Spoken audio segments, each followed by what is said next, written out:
Jay Crawford, Adam the Bull, Garrett Bush, Tyvis Powell, Jason Lloyd. Plus, ba-da-da-da-da, you're loving him, Mikey McNuggets. And so many big names, it would take me hours to say all of their names. The ultimate Cleveland sports show starts now. Booyah! Tyvis is big I made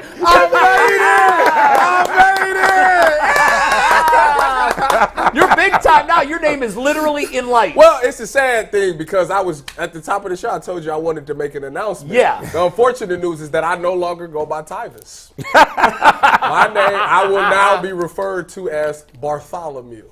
Is that your real name? No, it's not, but I always liked the name, Bartholomew. So you're just changing your name. Can we just call you If Bart? Deshaun, Can we do get it, why production to can't fix I? the open? Can we call you Bart for short? Sure. All right. I like that. Where does that come from? Well, first it Bartholomew? started with none of us had any clue that your real name was Jason. Which See that? shocks me. Like, I'm That's blown away crazy. by that. That's knew that. crazy. It's weird that we didn't think about that. Yeah, because Jay is clearly short for almost Jason. always. But I've never heard anybody call you Jason. Oh, they call me Jason all the time upstairs. My wife when I'm in trouble. My mom when I'm in trouble. Like, when your wife's pissed, she calls you Jason? Oh, yeah. Jason! Like, you know, and if I'm really in trouble, it's Jason Phillip. Oh. Then I'm done. I mean, Did you ever go by JP? Was there ever a no, JP? never once did I go by JP. Well, I can't see. I wanted to be like Deshaun, but I don't want to go by my middle name because I don't. You don't like your middle name? You missed it yesterday. Yeah. So McNuggets, or excuse me, Tyvis. They look alike. You can see why I can get them confused. Tyvis asked Mary Kay. Very good question. I heard. Why- Yeah, I like yeah. the question. Thank you. What? I like it. What do you mean? What? You know what? I got a lot of feedback on that yesterday, and it wasn't good. Well, screw those people, Tyvis, because most of the questions asked by the beat reporters are boring questions. That's actually an interesting question. Well, most of I them am are interested. football related. If you get a moment where you have an off-channel That's what I was conversation, saying. absolutely. Yeah. You But know you what don't the problem waste it at the is? podium. You know what the problem is? No. Everybody missed when I said that I had a miscellaneous question. to Right. ask. And I support the Tyvis. question was, That's fair. the initial question was, do you know why That's Yeah. fair. Deshaun wants to go by Deshaun instead of You That- wouldn't that's ask fair. Deshaun that question in a press conference, of course. Never. But Yeah. Mary Kay gets time where she Right. can talk to him. But I like it when she said, if I'm ever Yeah. at a fundraiser. That was great. All right, I got a question for G. Bush. Is this now the official Yeah, look, what's the been a lot of sunglasses 2 lately. days in a row. No, it's more than that. Because Is he it? wore it for his Sunday post game, Boy, look like which I watched. Blade. He wore it on Monday's I show. think so it's 4 this days is part in a of row. he's very image conscious. He looked like Very Blade. He image got conscious. he got the collars popped. Yeah, Boy, I going think out here he's to hunt going some for a new vampires. What is going on with the 4 days of sunglasses? What is the story here? Listen, come on, man. It's just called being cool. I mean, like, there's no rhyme or reason to it. It just look good. Like, and how I do it is, see, all my sunglasses are prescription. You guys should step your game up. That's how blind I am, by the way, too. Yeah, but we've got to see your eyes. Sometimes the messaging is in the eyes. You don't like to wear like contacts? No, I'm not putting no contacts in my eyes. I don't even touch my Seeing eyes. G. Bush without glasses is always weird for me. It is But- very but- weird. right? It is weird. Because if I didn't have glasses on, they'd be like, oh, like it'd be like one of those things. I heard like people that are like weather people, like meteorologists. I heard that in big stations like here, they could just tell you can't cut your hair. So that's a touchy subject. Look, right? Right? I've heard station management tell people before to do something with their hair, but that is a faux seems pas today. inappropriate. Yeah, You can't- today you got to be really, really careful Yeah. with that. You can't like back in I think about '86 they would be like, ooh. Oh no, in '86 it was straight up cut it. Yeah, cut your my hair. In first '86, news they were director saying, made- "Hey, lady, you got to lose 10 pounds." That's crazy. You're absolutely right. You're looking a little heavy on camera, Right. honey. Whoa. No, it was so they was was so blunt. sexist. Yeah. Now here's another thing. My first news director, I have 2 different colored eyes. My first news director made me wear contacts, and I don't wear contacts. So imagine touching your eyeballs when you've never had to, and you don't want to. Yes. Just so your eyes wouldn't look So different? my eyes were the same color. That's But ridiculous. the thing is, I see you every day and I barely notice it. If the lighting is good, this is why I always tell our production folks, if the lighting is good, it stands out like you can't even imagine. It looks like a blue light and a brown light. Your left eye is darker, the lighting right? is bad, and fortunately here, it's not great. Fortunately here, you can't tell. But in good lighting, you can really I can tell when I'm really looking a little bit. It's not obvious. In person, you can, but a lot of times the camera won't pick it up because if I look into this camera, right, it looked the same. Really hard to tell. But it wasn't something I even thought about until you said it just now. Yeah. Did it just get passed on to your kids? No. Okay. Both my children have blue eyes. My mom had brown eyes. My dad had blue eyes. Okay. So it was just, it's genetic mishap. It's like somebody, it's like if somebody told Tyvus, you can't wear a hat, which they tried to. But that hat law. I love how you guys do that hat law. Why would you do that? You guys both did I'm sorry. Boom. That's a cultural thing. Like, that is our culture. Like, we have to have a hat on. Like, you know why I got bold enough to do that? Why? I'm going to tell you why I decided. Oh, that is good. Who did that? I pointed it out, then Anthony whipped it again. Is that one from one of the old Spider-Man? Spider-Man. OG, that's Dr. Octopus. That is OG. That is old. The reason I threw the hat on is because you're balding. No. What is wrong with you? Yes, but that's not why. Okay, well that's why. No. That's not why I decided to put the hat on. I was balding before when I didn't have a hat on. Okay. I just Topics is their #1 brand. Make sure you I go told out there and get you know what some you got? Topics. You got an NIL deal with them? No, I don't. But G. Bush put me on. I need to get one. But anyways, let me tell the story. The reason why I decided to put a hat on because, as you know, they was like, you can't wear a hat on the set. Right. Because you're a rebel. No, because we was doing the episode with Joe Jurevicius when the Bros versus Joe thing, and he came on and he did that whole episode with a hat on, and I was like, good enough for you, good enough for me. He did it. Ain't nobody tell y'all nothing. Joe, you rebel rouser, good. Yeah, that's it. He came with the hat. But here's the thing. That's like, if they made Tyvus cut his beard, if he cut his beard, like, he might not only, like, producer might say something. His wife might be like, my wife ain't having it. No, you got to go, Well, if you played for the Yankees, you'd have to shave your beard. Is that really? That is a fact. Oh, yeah. You cannot have a beard on the Yankees. Well, I would tell him, don't Isn't that draft. crazy? Don't draft. If I was Aaron Judge, I'd grow a beard today. And what you about to say? What they gonna cut Aaron What, you gonna Judge? cut me? Well, No. if you wanted to be Tyvus and a rebel, he would. He'd show up to camp next year with a huge, long beard. Things never got changed in this world without somebody pushing back. That's exactly right. Now look at the Phillies. Those guys have long, greasy hair, big beards with food stuck in it. Hitting home and what are they runs, doing? back to Have you seen back some to of the back. videos of Nicholas Castellanos' son sitting in the first row? Yes. Those have my been awesome. God. That kid is awesome. And I know he's not popular here, but man, I feel Kyle Schwarber's unbelievable. He is becoming Mr. October. Already tied for 7th all time in postseason home runs, and all the guys ahead of him have way more plate appearances. It's nuts. It's crazy. So clutch. So incredibly clutch. Okay, busy show today. Stefanski criticism. Is it fair? Is it foul? We're going to get into that. That's going to lead us off today.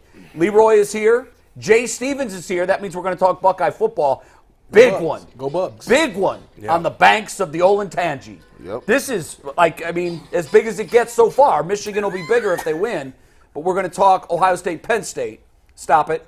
And this is new. I like this. We're breaking out the Kool-Aid meter. The Kool-Aid meter is in the building. So the way that works is McNuggets will give us a question, and we're going to rate it on a Kool-Aid scale 1 to 10.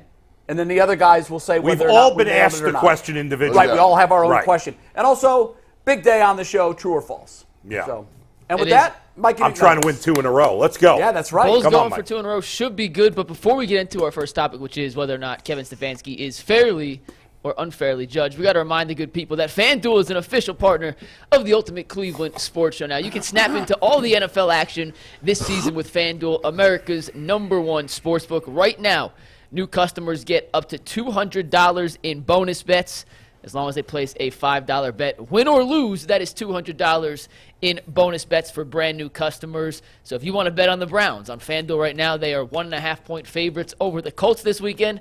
Head over to FanDuel.com/UCSS to place that first bet and get $200 in bonus bets. The app is easy to use. There's a wide range of betting options, including spreads, player props, over-unders, and much, much more. So visit FanDuel.com/UCSS and kick things off with FanDuel, America's #1 sportsbook. I have a question for you, Mikey.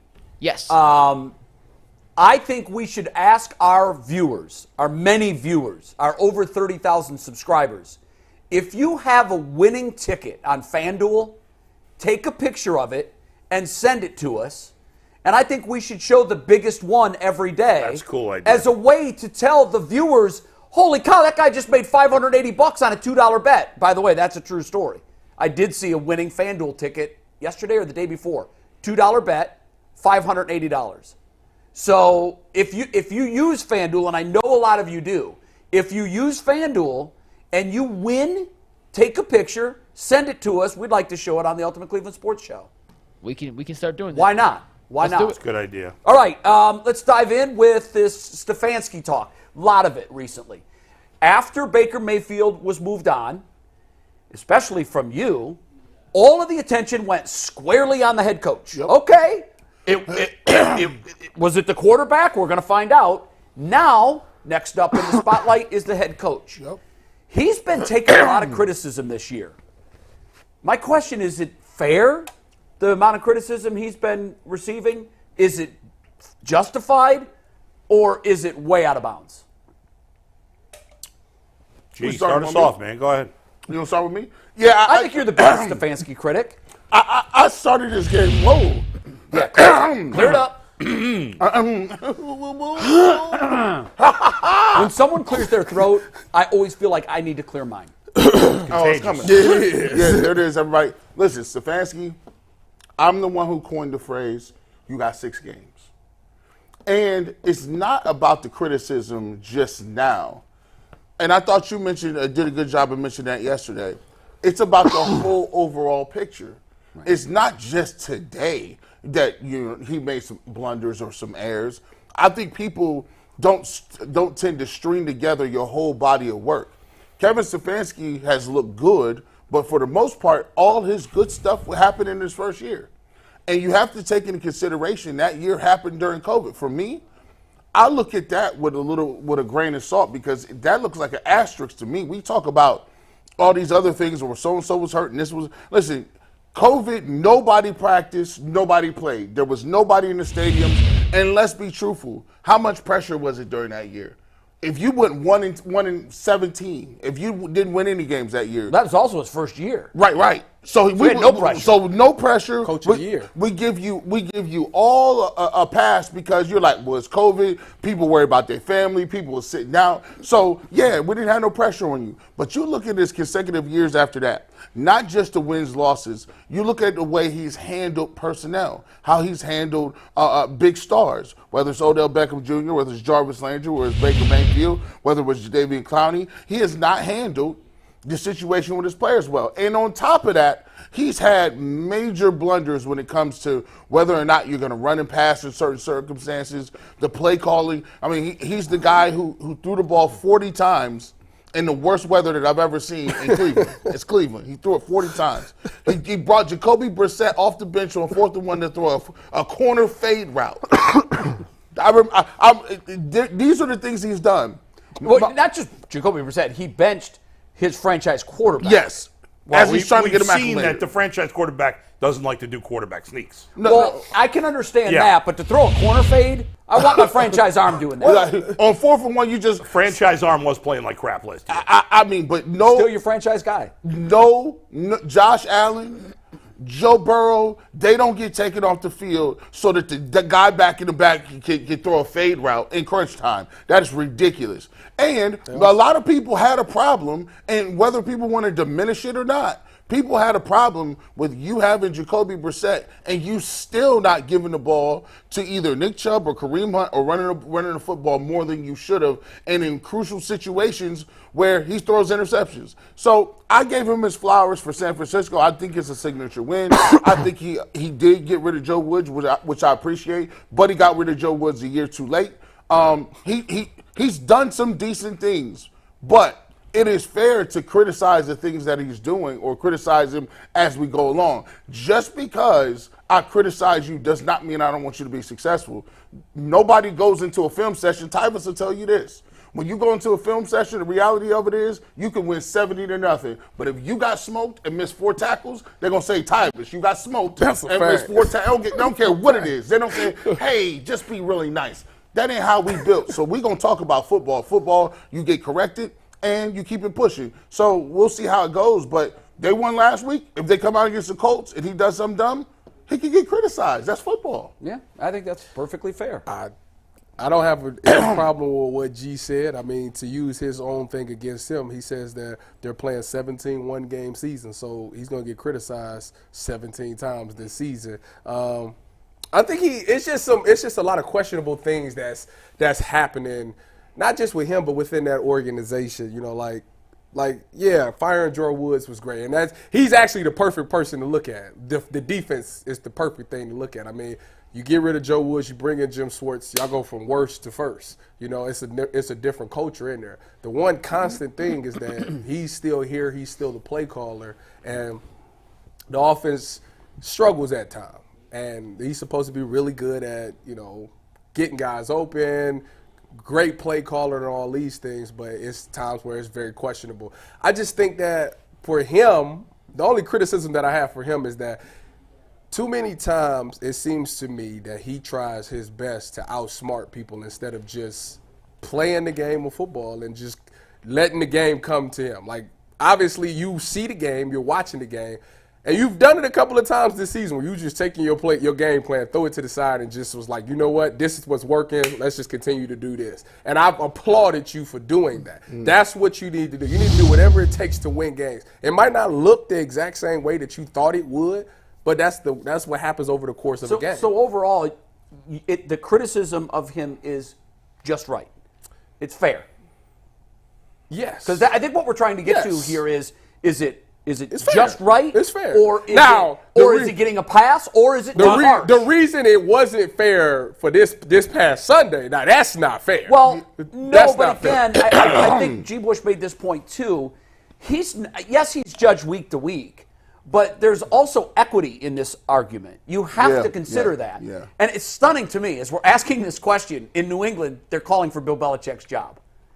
He got all that. So if it's, who is calling? Well, yesterday, Everybody. I saw a clip. I wish I would have bookmarked it. I never thought in a million years we would need it And here. They used a call-in. Now, this is fans, but that's who we're talking about here.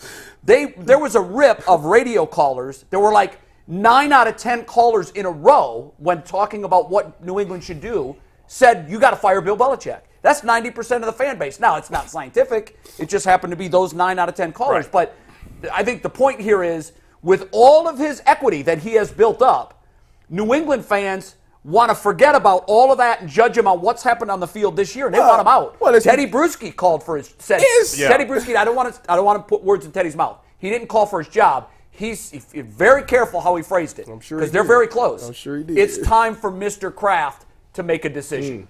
And that's stunning. Well, that's because of the Tom Brady thing. He hasn't had any success since Tom Brady left. It might be time for them to hire a GM and let Bill just be the coach and see how that works. Personally, I agree with that. I think that's when things got off the rails in New England. Let me say this about Stefanski. First of all, the question is impossible to answer because everybody has a different level of criticism. So how am I supposed to know? You're trying to gauge Cleveland's overall reaction to him. That's impossible. I thought the criticism, yes, obviously – it's a big picture on Stefanski. Anybody criticizing him based on the last game, that was absurd. There was no need to criticize him off that game. You want to say, well, this is about the whole year, but why would you bring it up? Like, my problem with some of the Stefanski criticism is that every time they lose, we go bananas about the play calling. And you could do that with any team. Like, if you watch any team, I'm sure Niner fans weren't happy with Shanahan's play calling this week. Well, it's I don't not going know. to be great every lost week. 2 of their big offensive weapons. What else are they going to do? Well, so what? What are the Browns going to do? They've had crap quarterback play for most of the time he's been here. But like you always say, no excuses. Well, but you just made an excuse for the Niners. No, what I'm saying is the Niners, at least in this situation, like, okay, we can't run the ball because we don't have Nick Chubb. Well, they could have, but we still try, and you know what? We did it well. Exactly. And there's parts of what G and Tyva said, a lot of what they said, that I agree with. I don't agree with the handling the players. I think that's completely unfair. I don't blame Stefanski at all for Odell Beckham. I blame that on Beckham and Baker to some degree, but on Beckham more than anybody else. Do you think a good coach can corral some of that stuff and keep it from going public? Yeah. Yes. Really? Yeah, I do too. Here's the thing. Did Mike Tomlin stop the Antonio Brown stuff from going public? No, but there's a million examples where coaches have. Oh, in that situation, Yeah. you got to look at it. Odell Beckham, somebody put out a video that said he was open. If you're that thin-skinned, Somebody, it was his dad. well, listen, that allegedly, right? I mean, if Dad's got to come fight my battle, I lost already. Ain't no alleged about it. So my thing is, Somebody. My thing was, there was never a meeting with Stefanski and Baker and Odell Beckham Jr. saying, listen, the video is out. Do we know that? We don't know that. Listen, we know for a fact. We know for a fact that Beckham wanted out. That's what we know for a fact. And he got out. And he got out. So here's the He thing. wanted out. So how's that Stefanski? Here's the thing. Because when you got a lot of players, the communication it has been lacking on all of this. When Jarvis Landry, after Odell Beckham had it, had a problem and didn't speak to nobody the rest of the season. So why is that Stefanski's fault? Here's the thing. Well, if you're a communicator, you are the leader of everybody. So when you get certain personalities, you have to over-communicate. So when Marshawn Lynch wouldn't talk to the media, was that Pete Carroll's fault? We're not talking about... No, he didn't talk to the media for a different reason. He was talking to me because he was upset about people and players moving around in the quarterback situation. That's why Jarvis wasn't talking. What was Stefanski supposed to do? Well, I'm telling you, he's supposed to get guys in the room and say, look... Well, how do we know he didn't do that? We have no idea he didn't do that. We don't. That's why I asked the question. But there's no evidence that he did that. Oftentimes, someone tells a reporter we had it behind closed doors, and that never happened. I never heard that. Like, Odell Beckham has a reputation of being a pain in the neck. He absolutely does. So, like, you can't put that on Stefanski. But what I'm saying, though, is when you got players, everybody that you got, it ain't going to be Boy Scouts. You got to learn to reach people that are difficult to communicate with, or people that everybody is not Nick Chubb. When you look at it, it's not just Odell Beckham. That's in one vacuum. Yeah. He handled the Baker Mayfield situation horribly. What did he do? What do you mean, what did he do? What did he do? He played the dude the whole season when he was hurt and cost us a year. The guy wanted to play. Who cares if your quarterback says he wants to play? Who cares? That's not communication. That's not the same thing as the Odell situation. It is. The communication is, listen, Baker, right now, I understand that you want to play, but guess what? We don't think that you're good enough to get us to where we need to go while you're injured. I'm the coach. I make that decision. They just came off a victory with Case Keenum, and Baker says, I want to play. Well, no, we're paying the backup $8 million for a reason, for these exact reasons. I think that's fair to be critical of how he handled. That's a very fair. I think it's fair. I think that's a great point. I think it's fair to be critical of how he handled that situation. I'm not convinced they would have won any more games with Keenum, but I think it's fair to be critical of that situation. But I don't think that's the same thing as Odell Beckham. That's not a communication issue. Yeah. That's a decision on the team that we could argue he made a mistake on. Well, that's different, though. The communication is stepping up and saying, this is what it is.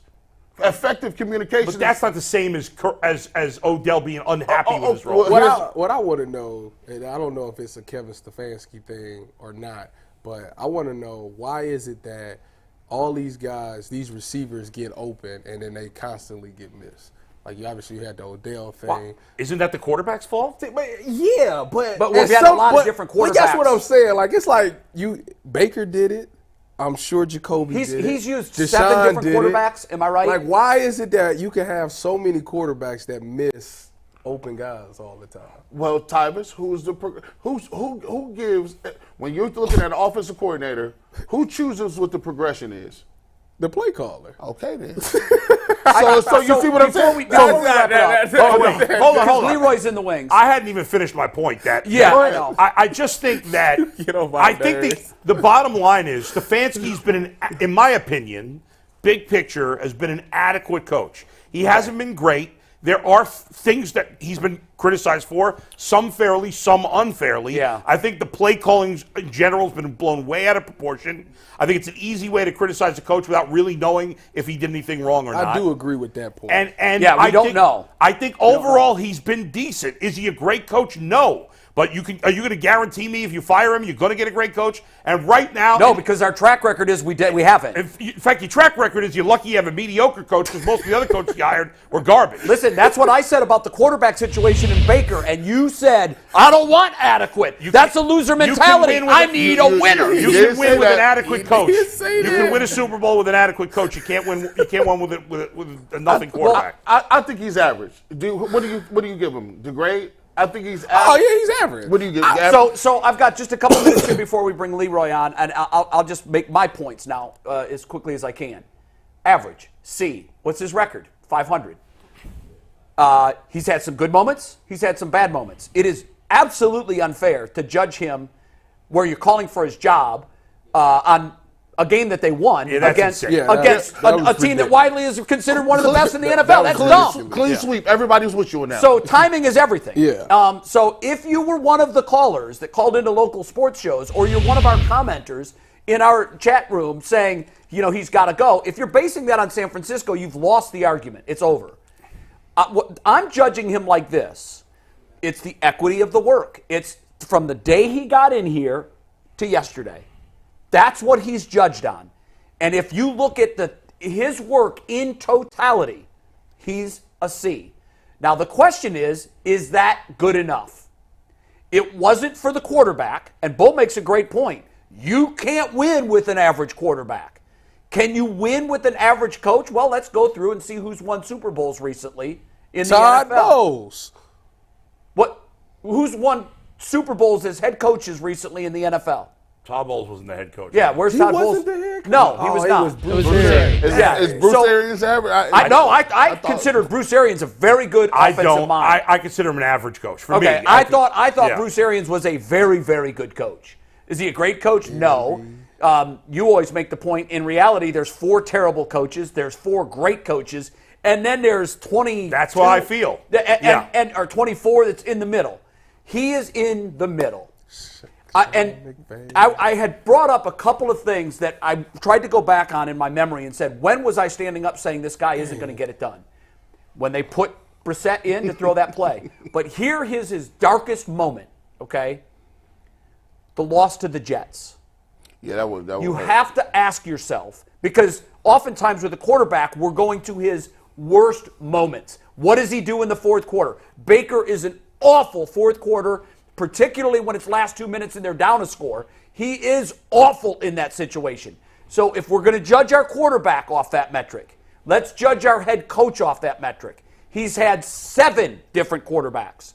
Kevin Stefanski is 2-23, which is 31st in the NFL over that time, since 2020, in erasing 4-point leads in the fourth quarter. There's the number. I would like to know that is an indictment. It's second last in the league, Bull. Right, but what I'd like to know is if he was 4-21, would he be 12th? Like, is it that close? Because then I don't know about that, but that's important to know. Well, here's what I do know. Because somebody said to me, 2 wins for me is not going to make a difference. Well, somebody said I don't know if this is true or not because I didn't. Maybe you could look it up. But somebody said to me that Shanahan's record is not much better than that. Well, again, I would like to have some context. Yeah, who's first in the NFL in erasing 4 points? I would imagine it would be Andy Reid. Yeah, Mahomes has a stupid. Mahomes is unbelievable. Well, how do you compare that? Yeah, I know guy's got Mahomes. It is a tough metric, but what I'm saying is when you look at 2-23, hey, that's a fair criticism. And it's 31st in the league. That is an indictment. He's had 7 different quarterbacks, so it's not all on Baker. It's not all on Deshaun. It's not Brissett. He's had now most of those quarterbacks have been career backups. Well, but that. In fairness, I mean, Baker's the only one that's played more than 10 games or 11 games. Probably, yeah. No, it's not probably. It is. So now go to this point. Yeah. Because it's an equity. It's in totality. In 2020, and yeah, you said it was COVID. Well, you can't just write off 2020. It was COVID for everybody. Yeah. What he was a master at doing in 2020 was managing things from a distance with no interference in the building. Jason has said a number of times, what really gets in the way of Kevin Stefanski being successful is the brass. It's upstairs. When you're all that nonsense and noise that you have in the building, people coming into your office, giving you suggestions, everybody's a Monday morning quarterback. I just do think that in a vacuum, in an organization where he's left to be the head coach, he could be better. But here, there's so much friction and so much nonsense above him that I think it's affected him. I would argue that Stefanski's a C+ coach, not a C. I guess okay, not really worth arguing. Right. But let me ask you guys this real quick. I'm not ready to fire him though, and I think that's where the firing anybody with a winning record. I'm not ready to fire him, crazy. and I don't know that anybody on this panel is, not no, even you, because you said 6 games, and even if he loses Game 6, he's 3-3. Yeah. And I don't think you're firing him for that. And certainly if he wins it, they're and 4-2. You're 4-2, and then you're and total. Yeah. That's a different. Let me ask you guys this. Let's say Kevin Stefanski gets fired at the end of this year. All right? Percentage chance that the next Browns head coach is definitely better than Stefanski. I give it a very small chance, Bull, because again, I'm going on history. Very slim. The Haslams do not have a good track record of bringing guys in here that make differences. And they found one. And quickly, you know this, the Bengals have been a patient organization. Some would say too patient when it came to Andy Dalton. Yes. However, sometimes that patience pays off.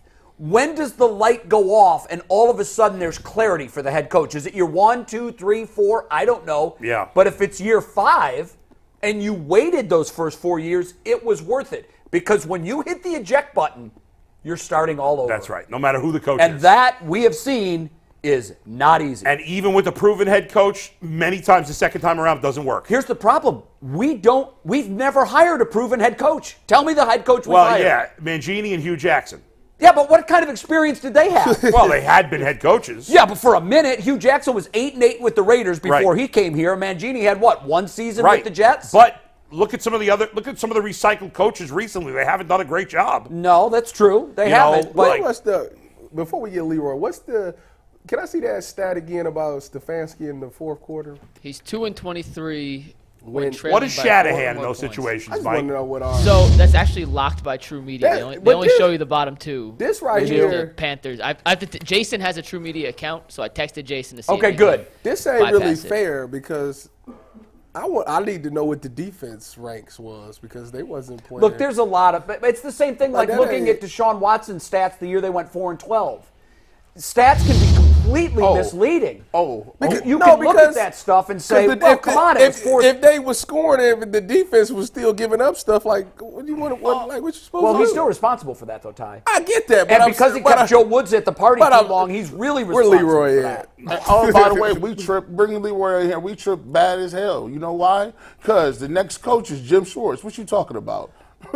Yeah, but Jim Schwartz, his first time as a head coach didn't go well. Well, listen, I guarantee he has buy-in. No, they probably defense. He has buy-in. He has buy-in. Yeah. And by the way, if you're going to give Stefanski some blame for the defense in past years, then you have to give him some credit for the defense this year. Well, that's a tricky one, and here's why. Why? Because I'm going to tell you, I'm ready to say that the defense is good in spite of Stefanski, and here's why. And I don't give him blame for the defense being bad.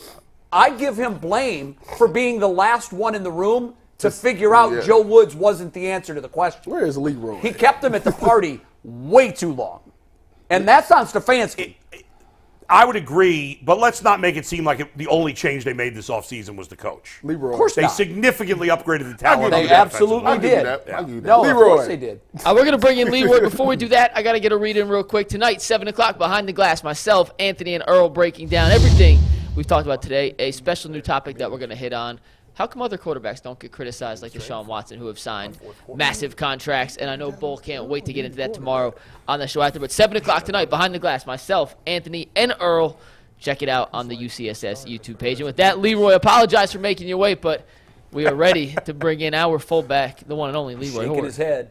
That beard gets grayer and grayer every week. And longer and longer, too. And I'm getting older and older. Like, okay, what's your point? If he shaved it all, he'd look like he did when he played. That's true. First of all,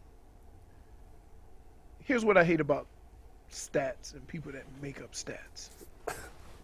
What is the league average of being down by 4 in the fourth quarter? We're trying to. That's what I said, We Leroy. can't find You it see on what I'm saying? Yeah, we because can't I find would it. say if you're down by 4 with 5 minutes left to go in the game, you're winning 20% of those games. If you're down by, yeah, you're right. I agree with that. So to sit here and put a stat on one guy when the overall stat in the whole league is terrible, right? Like, what are you doing, Leroy? We don't have the. You're absolutely right, because if I'm going to use numbers, I want the full picture. Here's what we do know: it's 31st in the NFL. That's all we know. Right. Now, we are digging and we're trying to find out what's number one. But wait, guess what? Number one might be 9 out of 23. That's pretty damn good. I'd take that. Yeah, but the team that has the 9 has Patrick Mahomes as quarterback. You're right. Hold on. Yeah. Make up your mind. Okay. I have. No, I have.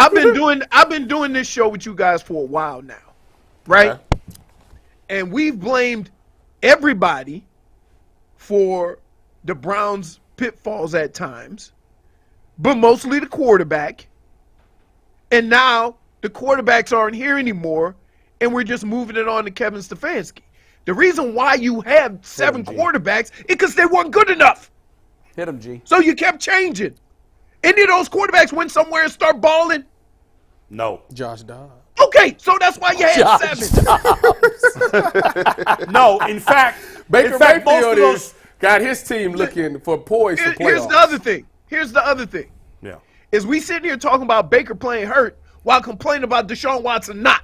Make up your mind. Yeah. No, we agree with that. No, we didn't complain about him not playing hurt. In fact, I think all of us were saying the fans have no right, or media, because there were also media members, and there was one of your old teammates. Yeah, we mentioned that, I think, last time, didn't we? And that made us feel uncomfortable, because for a former player who did, by the way, miss some time during his career, not a lot, for him to come out and say, "I'm sorry, you're gonna have to play. You'd have to cut my leg off to keep me off the field." That's not fair. And well, guess what? And that dude never threw a football, so you don't know how hard it is to throw a football with an AC. That's right. Like, stop telling other people how hurt. Listen, you're right. The great thing about injuries is this: we all have a different threshold. We all do different things. And only we can determine whether we're going to be able to help the team win. True. And I've never faulted anybody for saying I can't go. I've never faulted anybody from going or whatever. Now, the reason why Baker Mayfield played hurt is because of your options. Yeah, he needed a contract. No. Leroy, they told him this was a make-it year. All right. I mean, I guess. I mean, he was in a contract year. You know what that means to a player. How'd that work out? Well, he gambled wrong. Yeah. But he knew. No, he didn't gamble. He couldn't play. No, here was his options. It was a gamble. His agent's telling him, here's the deal. They didn't think that there was enough good hay in the barn to give you an extension based on what you had done previously. It's game 2 of the season and you're hurt. You didn't do anything to change that in your first game. So if you don't play, you have your answer. Listen, there's a difference in not playing and can't play. Right. Oh, I agree. I don't know why we get caught up on that. Like everybody has to be smarter in this situation, from the organization to the player, right? There's no way in hell Baker Mayfield should have been playing. He shouldn't have. He didn't do anybody a service. In fact, people thought of Baker differently. Not because he sucked it up and played, but because he sucked it up and played so bad. That's exactly right. And so that happens. As far as, man, Kevin Stefanski, you can find any reason you want to like a guy, and you can find any reason you want to not like a guy. And I think over the last couple of years, we've looked for more reasons to not like Kevin Stefanski versus the things that would show that he is a good football coach. Now, he's the only offensive coordinator too. Sure, but in the end, healthy or injured, Baker turned the ball over too much. Yes. Okay, that ain't particularly that's a fundamental thing. Yes, he made poor decisions with the football at times. Yes. So that portion of it, healthy or not, is always going to be a part of Baker. But turnovers were not a problem for him in the 2020 season. Yes, they were. No, they weren't. But his whole career, they've been a problem. We talk about Josh Allen. Josh Allen has more turnovers since he signed his contract than any quarterback in the NFL. But Josh Allen has a million touchdowns. Wait. What were his touchdowns to interceptions in 2020? 27 to 11? Jay. Baker? Yeah. Go ahead. Jay, so did Kurt Warner when they won the Super Bowl because their coach said we don't care about turnovers. Well, remember, though. So keep in mind, the good 26 to 8. Josh Allen. Yeah, 1 year. The rest of his career has been a lot of turnovers. That's what I said, though. The good for Josh Allen way makes up for of course the couple of boneheaded plays he makes during the course of a game. That's right. Everybody can't play like that, though. Right. Because everybody ain't Josh Allen. So while we talk about Josh Allen turning the football over, if I told you I'll give you another quarterback who don't turn over as much, you're going to say kick rocks. Yeah, you're right. But here's the thing. So you're saying you cherry pick. I think everybody does that. Fans, media, everybody. You cherry pick the facts that you like, right, and you use those, and you dismiss the facts that you don't like, that don't make your case. But to the Baker thing, if you're 26 touchdowns to 8 interceptions in a year that you're healthy and you play well, that can't be completely written off. Just like you look at Kevin Stefanski, and the Jets game to me was his absolute valley. If Nick Chubb takes a knee, that game is over. And who knows how the season plays out from there. But I still have to put that game in his equity of work when I judge him. I can't forget about that. And you got to put every other year where Baker threw too many turnovers. That is really sad. It's the whole body that has to be considered. Is Nick Chubb's fault for Jay. No. It's Stefanski's fault for not reiterating to the offensive coordinator, we do not score a touchdown. That probably should have never mattered anyway. But it did. Jay. You're right. Yeah. It should have. Jay, oh, my gosh. Are you playing the result there, buddy? No, I'm not. No, I'm not. Like, Leroy, if you take a knee there, you win the game. There's no argument there. I understand that. I'm going to tell you right now, as a running back, I ain't taking no damn knee on the 1 yard line. Well, you know what? If you don't take a knee and your team loses the game, you don't care? Leroy, hold on. Leroy. You should have took a knee on the 1. I'm like, and? Leroy. No. We got to stop. We got to move on from this because we have talked to you for 10 minutes about firing the coach, about Baker Stinky Mayfield. Let's talk about this win. You haven't had a chance to talk about this win. What a great win it was over the Niners. When I talked about this game last week, I wanted it to be ugly, miserable, slipping all over the place, rainy and windy. And you know what? It was. And I was like, uh-oh, here we go. And that defense put on a show. That's the best I've seen that defense play in a while. I'm talking about with the weapons they were playing against, they beat the 49ers up. Beat them up. Physically, They left that game limping, sore, and they knew they were in a street fight. That was just what the doctor ordered for that game. That being said, I liked a lot of the things that P.J. Walker did. He made a couple of bad decisions, but here's why he's a backup. Because there were some open receivers that he was making a great decision with, and the ball bounced. And I'm like, oh, he's wide open, right? So they had those couple of moments. That being said, most of the decisions that P.J. Walker made, I was happy with, right? He did a pretty good job of holding the fort down. I would like Jerome to be a little more patient running the ball, right? What do you mean by that? Waiting to hit a hole? Just let it develop just another second, another millisecond. He's so quick to just go, right? And that'll still be there if you just wait a little bit. Not much. I'm not talking about sitting back there and taking a nap, but I'm saying just pause a little bit. Yeah, Nick Chubb did that well, didn't he? Use your speed to your advantage. You see what I'm saying? If you just get the ball and run, they can pursue that. They practice that every day. But if you set it up and get one of them big bodies in the right position and then explode through that line, then your speed looks even that much more dominant. So he'll get, I think, sometimes sometimes when you don't play as much because another person's playing, and thank God I wasn't never fast enough to experience this, right? you thinking I got to make an impact right away. And when you're a speed guy, you think I'm just going to run and I'm going to make a play, and you actually miss the play that's available because you're trying to do something bigger than that's there. But other than that, offensively, I liked what they did. I think, look, there were times where I probably wish they would have ran a little more, but I'm not going to get on them because, look, they did what they needed to do. They won the game, and you beat a team in the NFL that everybody said was probably the best team in the NFL. Yeah. That basically we were seeing how long they was going to go undefeated, and you beat them at their own game. You beat them with a physical style football. So, yeah, there were some things that I would like to have seen done a little bit better. But other than that, that was a great win. Leroy, when you for the past couple of weeks, ever since Nick Chubb went down, the run game was not even non-existent. I mean, you couldn't even run the ball at all. And I think this game they totaled for 160. What was different? And this was against their number 3 in rush defense. What was different?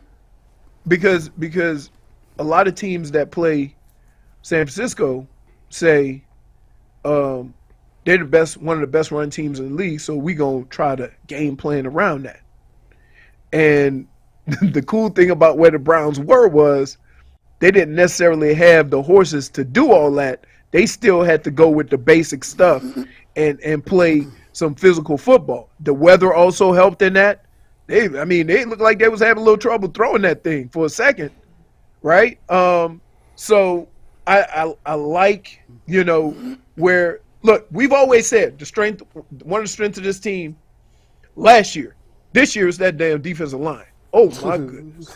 Oh, my goodness. But last year we said it was the offensive line, right? We said offensive line is one of the strengths. You got to run it. So I think they just played to that. Hey, this is our strengths. This is what we do, right? And once you get that early success, you go, oh, so you're not good enough to stop this, huh? All right. So you kind of, you started off, you try not to put your quarterback in too many bad situations. What I thought last week, it kind of caught them off guard that Deshaun wasn't playing, right? That's what that game plan looked like. Because they just threw DTR out there and say, go beat Deshaun. And he's like, whoa, I just got here, buddy. So, but other than that, yeah, it was a good game plan. It was a very physical game. It was physical before the game. You knew it was going to happen during that game. What were your thoughts that when game you saw was going to be physical. When you saw that, did you think that was a good thing or a bad thing for the Browns? Let me tell you, as an old person, I don't waste no energy on nothing that don't earn me a check. So I ain't pushing after the whistle. I ain't fighting on the sideline. Nothing. I'm doing my business with the football and on the football field. Yeah. So if they got that kind of energy, good for them. But if they push you got to push back, right? Huh? What's that? Oh, if they push you, you're pushing back. Oh, no, I ain't never got pushed like that. We just heard, by the way, we just got word that Deshaun Watson is talking to the media today, which is promising. Maybe that means he's going to be back. I think it means he's playing. By the way, we can. I think after I've seen these numbers, Mike, your ridiculous Kevin Stefanski coaching record can be thrown down the toilet. Is that the one that we got? Is that the one we got tweeted? Yes. I know that's not right. How do you know it's not right? Because from True Sports Media, going with unverified sources again. From True Sports Media, the Panthers were the only team worse, which means Shanahan being 1-29. Well, this stat is slightly different. This says records when trailing by 3 or more points. Yours says 4 or more. Yeah, mine was 4 or more. So that is the difference. There is you're down more. A kick isn't going to do it. You need to touch. Yeah, I know. So it should be easier to win down 3 or more points as opposed to 4. No, it should be, but it's harder. You got to score a touchdown. Okay, here's the record. It's harder to come back and win. He's saying if it's only 3, it's easier because a field goal at least ties. Right. So if anything, this is a situation where teams should have more success than the stat Mike gave them. They should.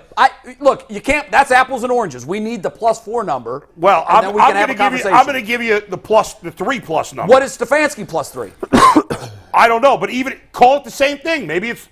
I just need to. Kyle Shanahan. I don't know where that stat's from. So okay. I'm not going to. Well, this is from NBC Sports Bay Area. Okay, this is legit.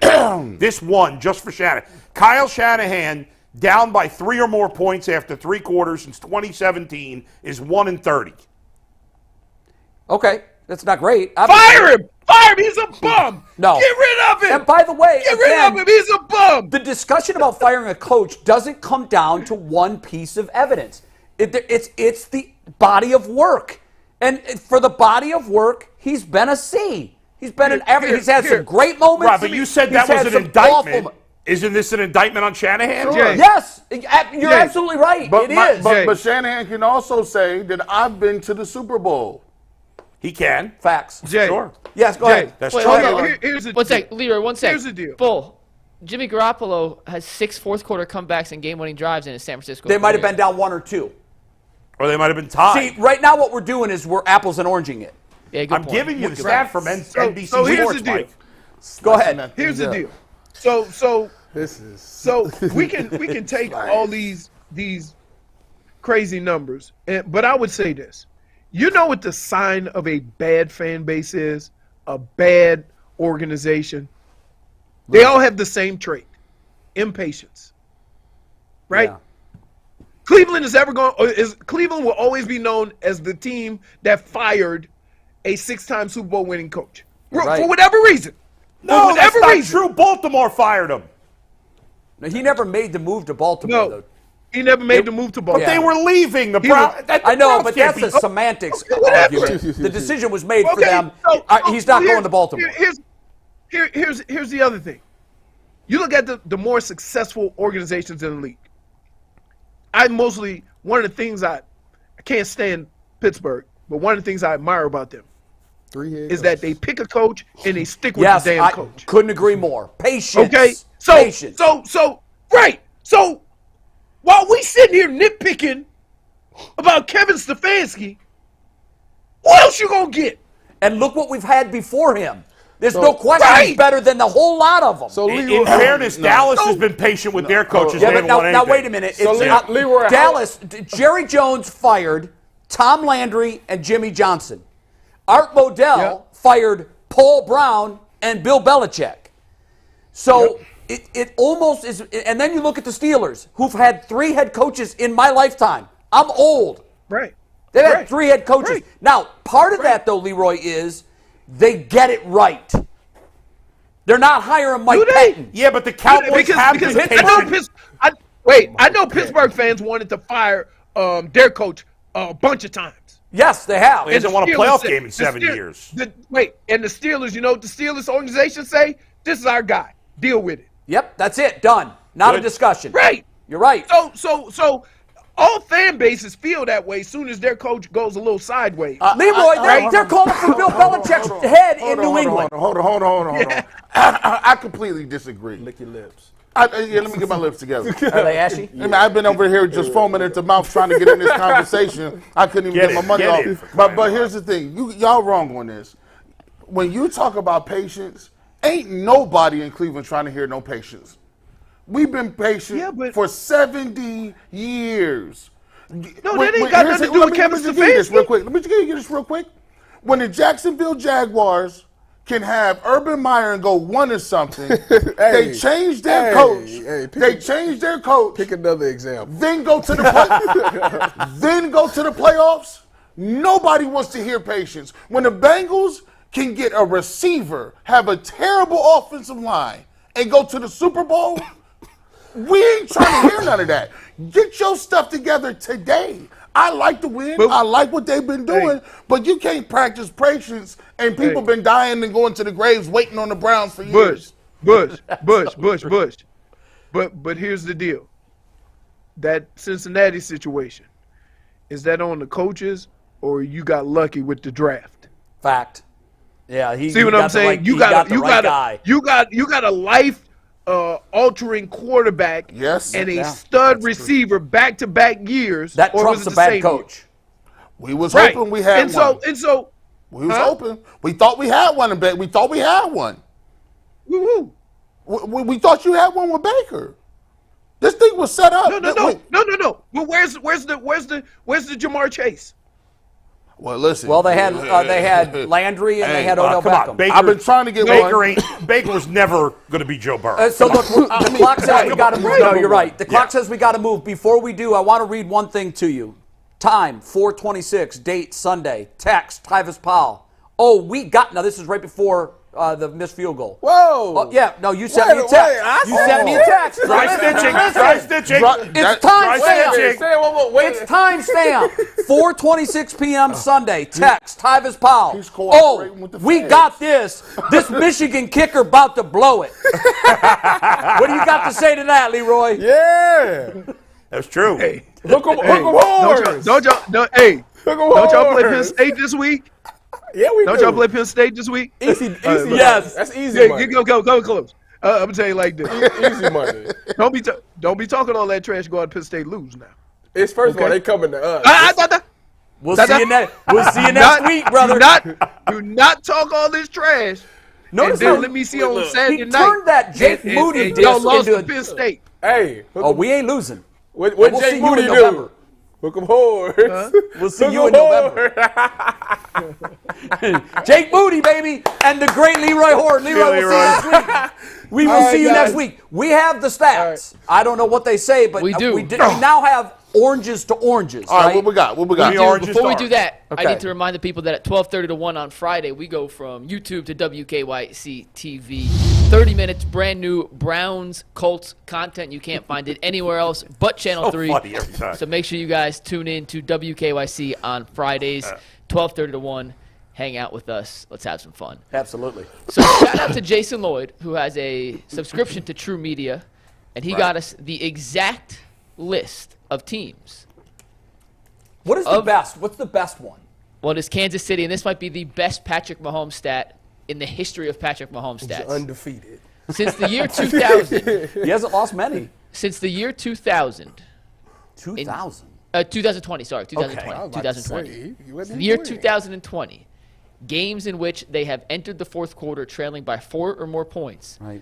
Patrick Mahomes and the Chiefs are 9-6. Wow. That's a 60-win percentage.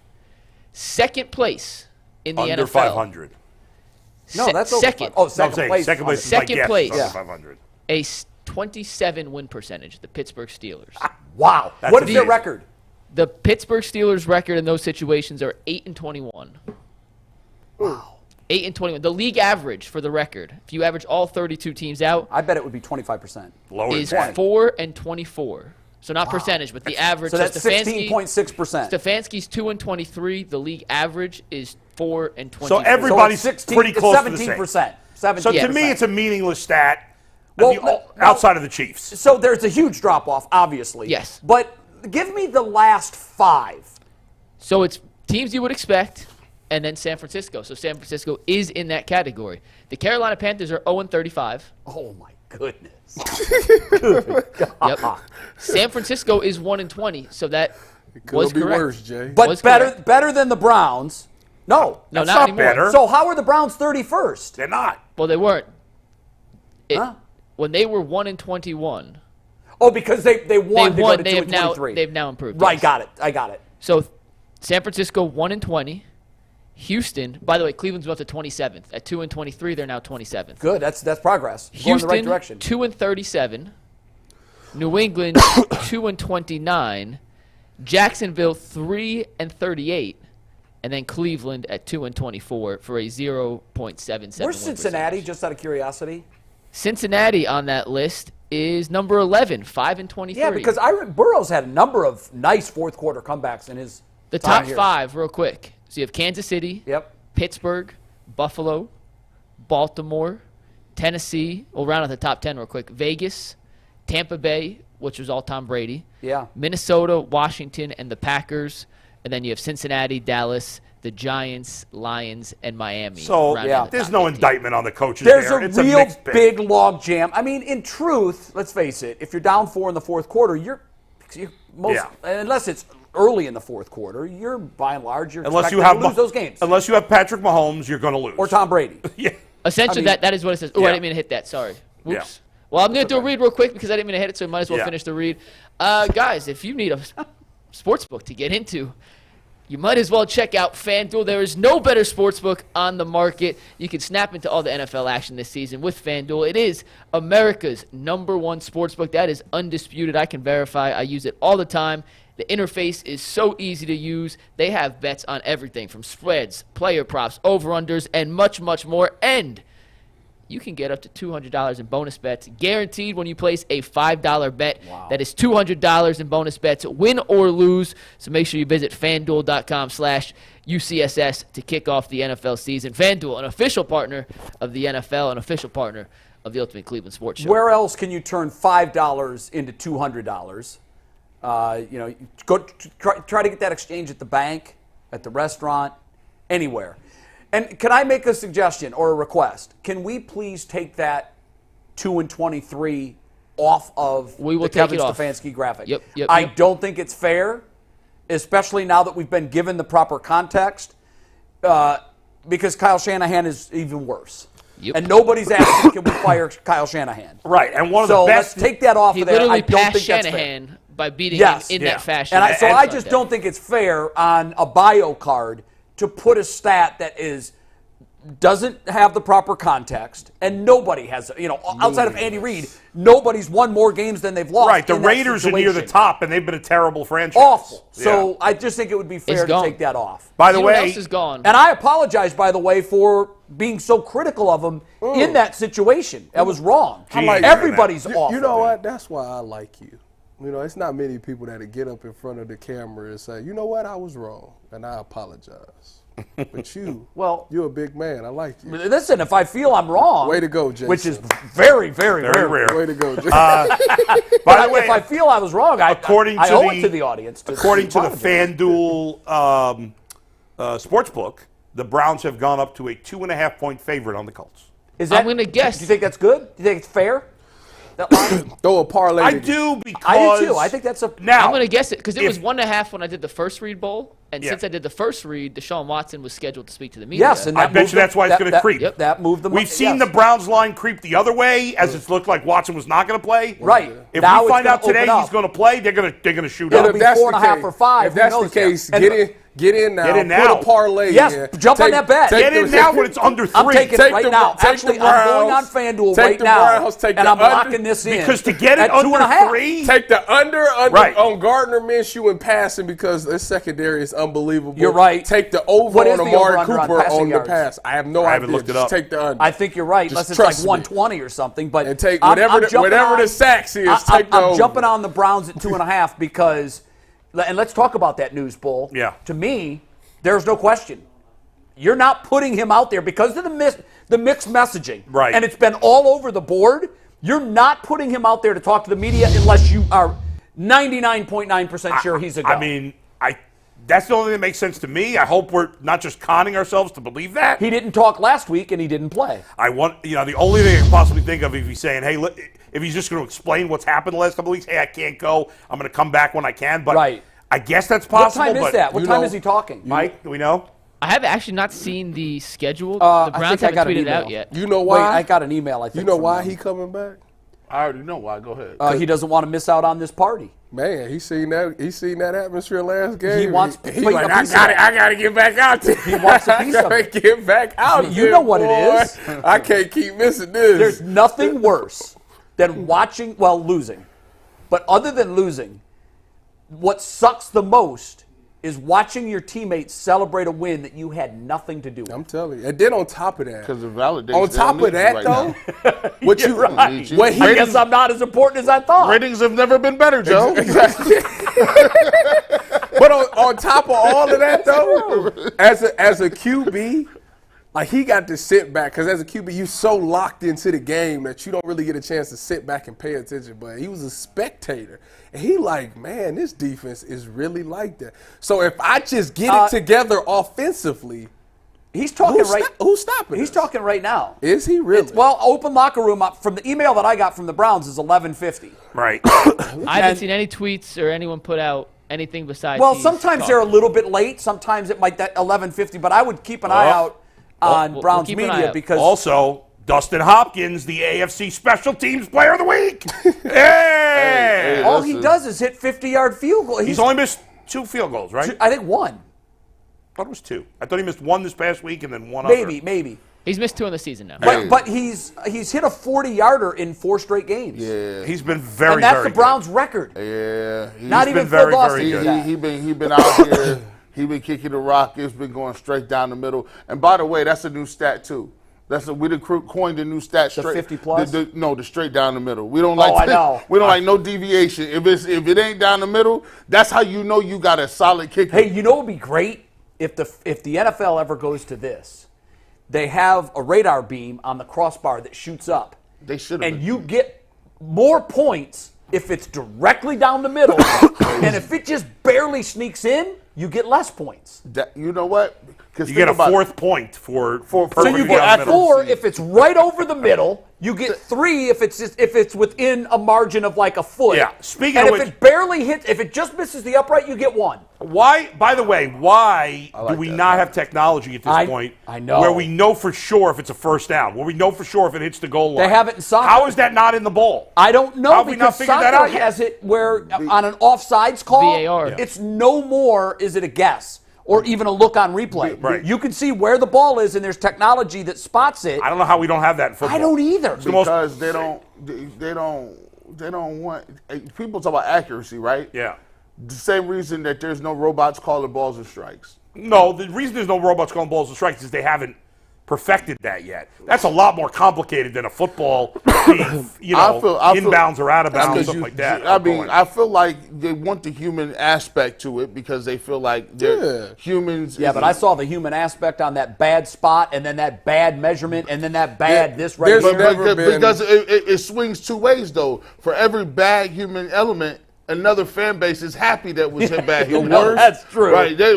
We just don't want a good call to one fan base is a bad call to another. I think the worst NFL call that's happened in the past 10 years was whenever that Rams and Saints game, that playoff Well, it game. decided that was the worst. That was as bad as ever. like Absolutely. outside of that, everything else. Well, they changed the rule on pass interference. Yeah, they had to. Because the next year it was reviewable, and then they had it for a couple seasons. They're like, gone no, now. that's gone. Yeah, because people was just throwing the challenge flag. Well, I've always said there should be an eye in the sky official that should be able to correct any mistake, whether it's currently a reviewable play or not. But it's got to be quick. If you can correct it within 30 seconds, you correct it. Yeah, it's really hard for it to be quick because there's so much going on. Well, like in tennis has it right. It's perfect.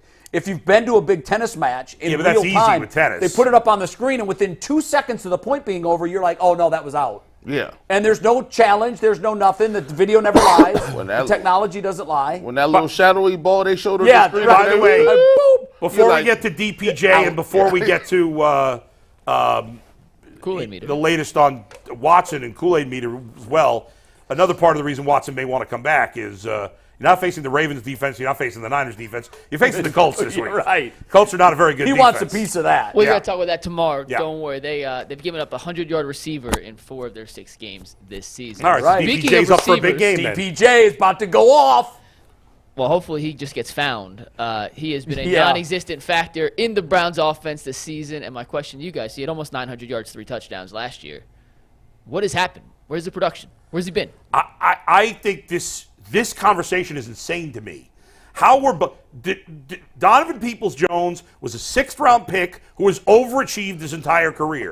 He's not that good a player. He's running for fun. I blame him almost nothing for his lack of production. They haven't thrown him the ball. The quarterback play for the Browns outside of the Titans game has been horrendous. What's he supposed to do? He had 900 last year with Jacoby Brissett.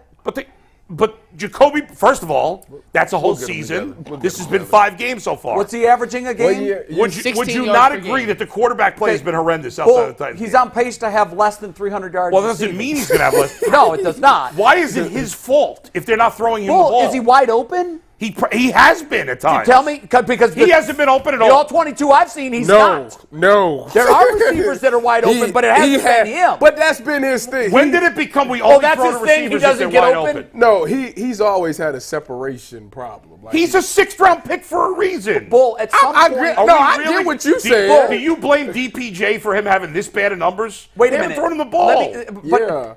Let me address the 6th-round pick Yeah, thing. yeah. At what point does a player lose his draft tag? Like the point is he's overachieved to this point in his career. Okay, but now you expect that level of production. I didn't. I expected more. Don't cut him. I expected more. First of all, it's 5 games. Right. Guys get off. I know they're not comparable receivers, but Jamar Chase put up no numbers the first 2 weeks, and now he's like 9th in the league. Yeah, but I was never going to blink on Jamar Chase. No, I know that. He was I'm going just to be saying, fine. like, these things can ebb and flow. As the Browns quarterback, listen, DPJ's just a guy. I've been saying that for years when everybody else was saying, let's not add any wide receivers. We got DPJ. I wasn't those guys. 75 receiving yards is not good. Do we agree that the quarterback play this season has been trash besides the Titans? Yes. But Okay, also, so- let's put some context on this. What year is this for him again? This is his what year? His contract year. Bam. Okay. And if He's never getting a big contract no matter what he did. Great. But if I don't know if he had 900 again. Contract? Not a huge bull. We're not saying we expect him to be a top 10 receiver. I expect him to be a number 2, and those numbers are number 5. What I know from an organization standpoint, that is, if the play caller and the offensive coordinator really value you and needs you in his offense, and it's a contract year, everybody knows that. They do a great job of putting the game because ultimately they call your number. They want you to get paid. All right. That they want to see you get paid. He was never going to put up the same numbers. Whether it's with the Browns or with somebody else, they still want you to get paid I'm because just saying, the coach and all of that don't really. It's upstairs that don't you think Elijah Moore deserves way more criticism than Donovan Peoples-Jones? Absolutely. Yes. Now, Okay. 1,000%. But the two aren't mutually exclusive. Now here's that's true. let's give the actual, literal, real world reason why he's got 75 yards. First and foremost, He don't get he's separation. not explosive. Second of all, he does not have fluid hips. He does not have fluid ability to get in and out of Wasn't cuts. that Tyvus's knock at the combine? But why did he do well last year if he didn't? He didn't have those things last I'm going to year? give you that. I was ready for you. I was ready for you. Third, he does not run precise routes.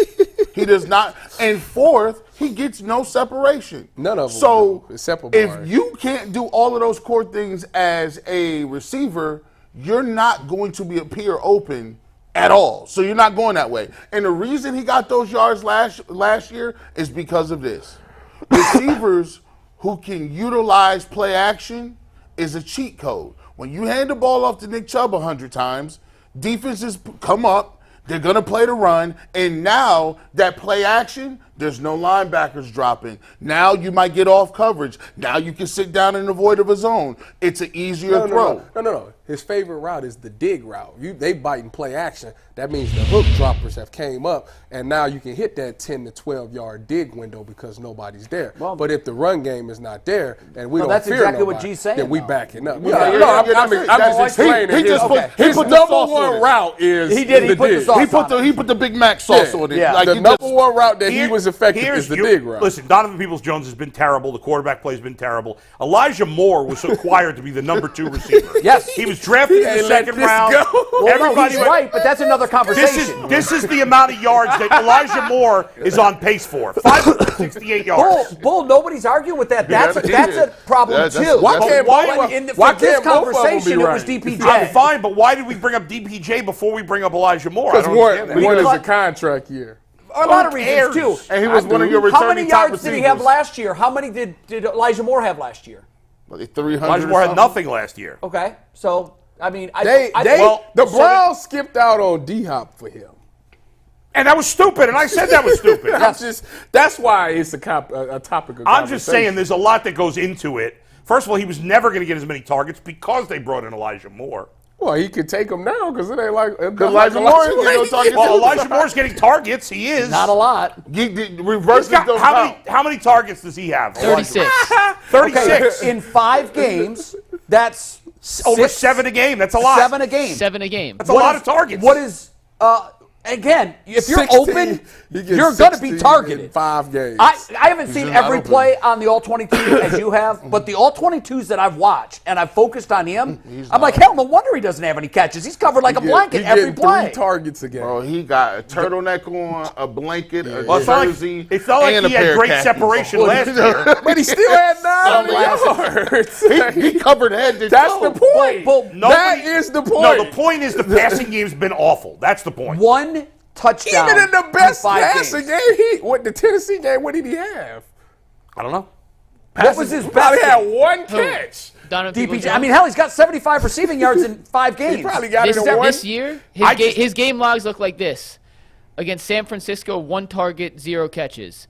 Against Baltimore, 4 targets, 1 catch, 7 yards. Against Tennessee, 4 targets, 3 catches, 49 yards. Against Pittsburgh, 4 targets, 1 catch, 7 yards. Oh my God. Against Cincinnati, 2 targets, 1 catch, 12 yards. I hope nobody got hit. I mean, I don't know. Fantasy. What is the point, though? Like, what are we trying to get to here? I think the point is he's your expected number him- 2.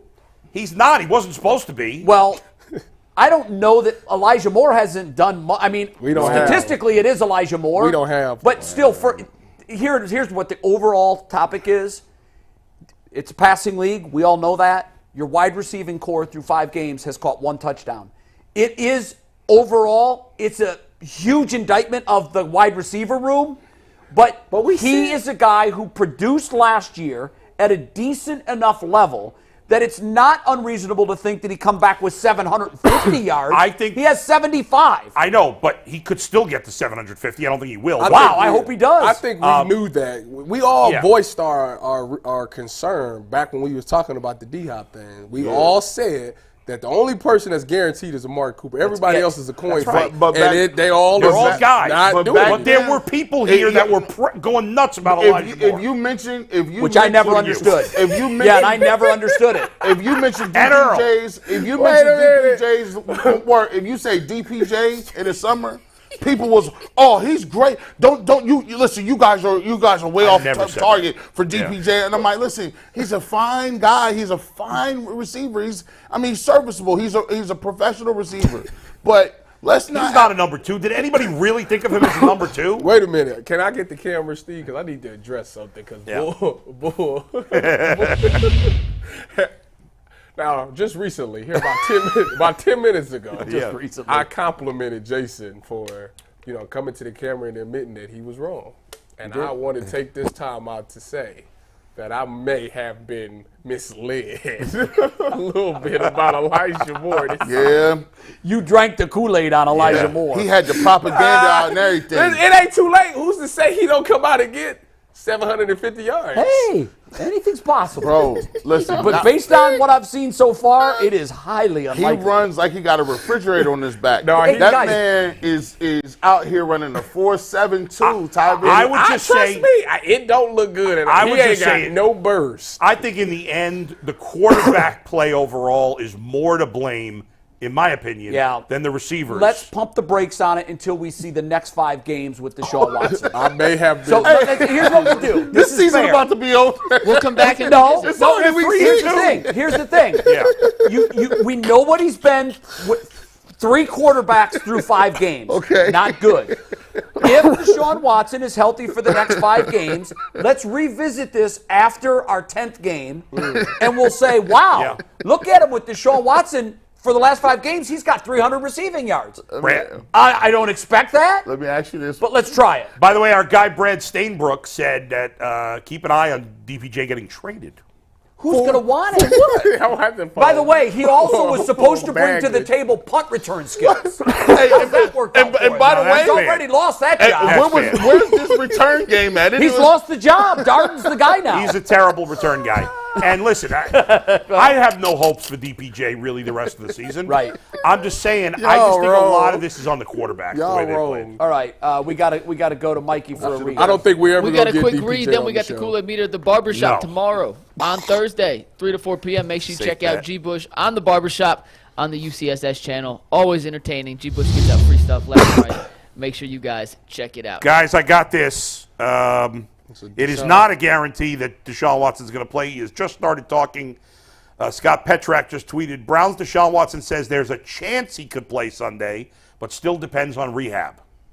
Hey, good job. Perfect. Wait, what was that? Repeat that. Deshaun Watson says, there's no quote in this tweet, but I'm assuming it's a quote. They just forgot to put quotes Maybe on. a paraphrase. Yeah, Browns Deshaun Watson says there's a chance he could play Sunday, but still depends on rehab. Scott Petrak just tweeted that out, which means he just started talking probably, and we'll see more. So tweets. that on my enthusiasm meter, I was at an 8. Now I'm like at a 5. Well, that leads us right into the Kool-Aid meter, Jay. Wait, can I say one more thing about DPJ? my wife, who knows as much about football as you can fit in this Browns helmet, For real? has DPJ on her fantasy team, and here's what she said. Cuddy. Please bring up the point that he had 0 points for me in fantasy, and he's now off my team. So my wife has made the decision. Your wife started DPJ? I was about She to did. say, why Her receiver room is a mess. It's worse than the Browns. Sorry, babe. We're going to get into the Kool-Aid meter. We've been talking about this for a while. Finally brought it out. G. Bush, the godfather of the Kool-Aid Mafia, has inspired this segment. Here's how it works. Yeah. Hold on a second, Mike, before you do this. I hate you, Bull. What do you That's not very nice. You love me, and it's not You nice said you're to going to say punch that. me in the face on TV. He did say that. He's like, I hate you. Do you want, but I didn't really want to punch you in the face. I don't really hate do you. you want the audio of Watson? Yeah. Can we use this? No, to we hate- can't use it. It's in a locker room. Can't use it. Oh, Can I listen to it for a second? Wait, can China play it? I don't know. Whatever. This is great radio. Great TV. Keep talking. If I talk, you're not going to be able to hear it, Bull. I'll just keep talking. He doesn't listen to you anyhow. Yeah, he's like, All right, Bull, we'll do that later, Bull. We got stuff to get to right Unsure now. if he'll practice today. So it's TBD. Go ahead. TBD. So, as I was saying, Kool-Aid. we have the godfather of the Kool-Aid Mafia sitting on this panel. It Yes, is G. sir. Bush himself, and this segment was inspired by G. Bush. So here's how it worked. I gave Wesley each of you Snipes. four an individual statement, and you guys came back to me with a number of how high on the Kool-Aid meter you guys felt, how confident you felt in this statement. So we're going to start with Bull.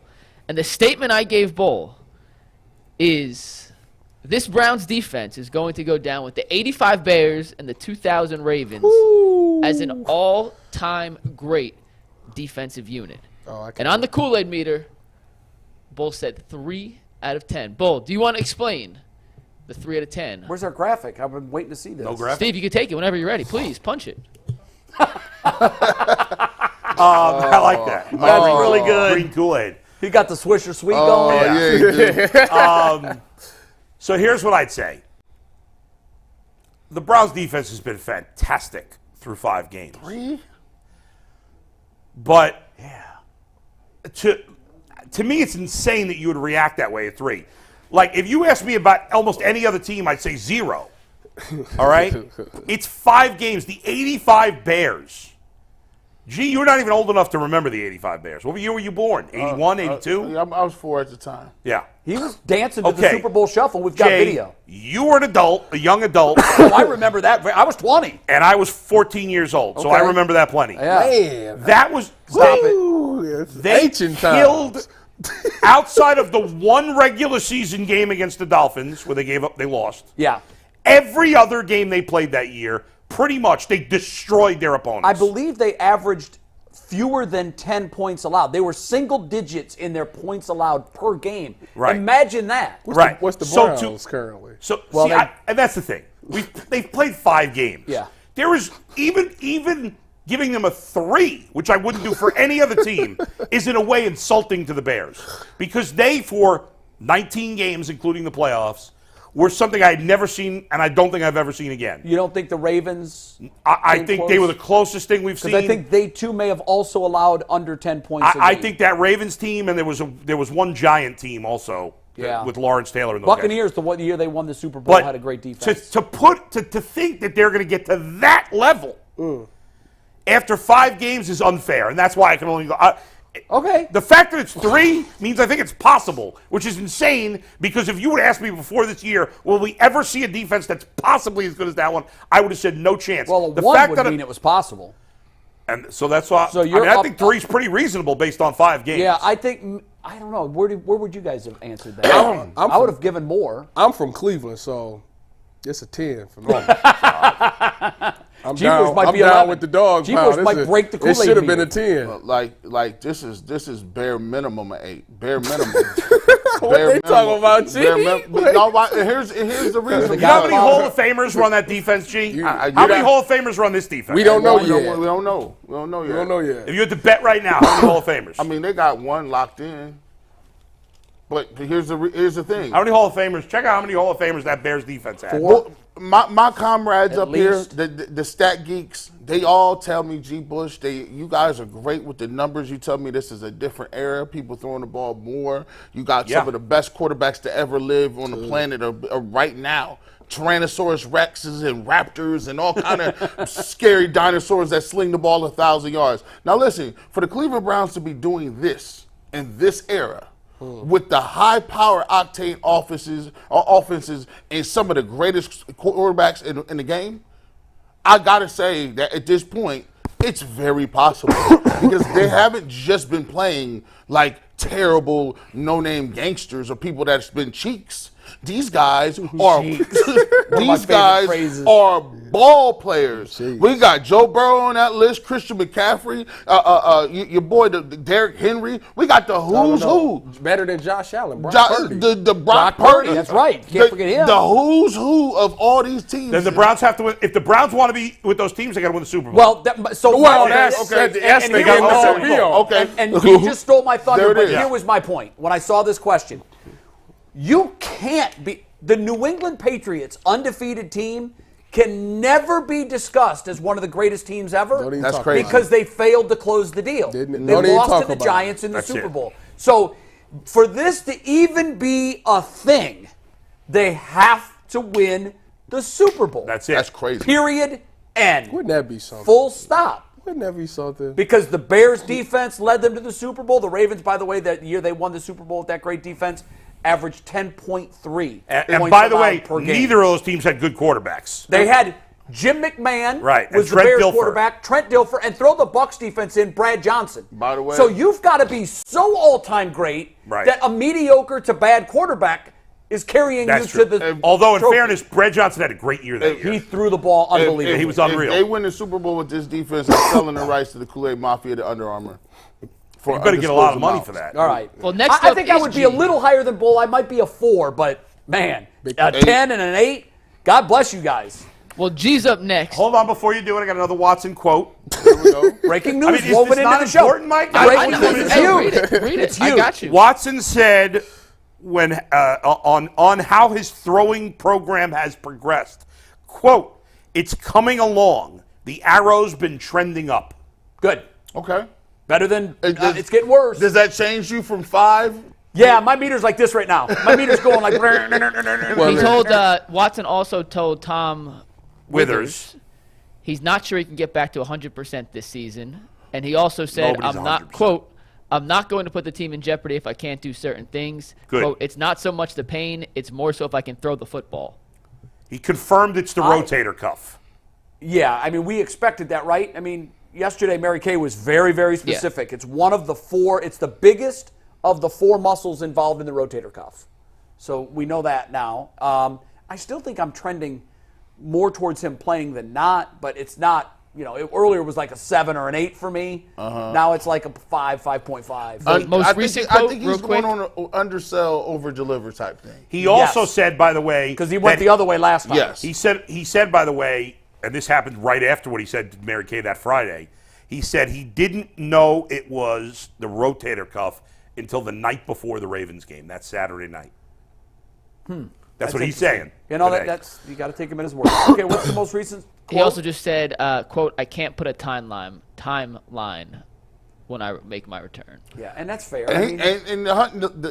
I take the fact that he said he doesn't know if he can be back to 100% before the rest of the season. Yeah. So, I mean, that also dampens expectations of what it's supposed to look like.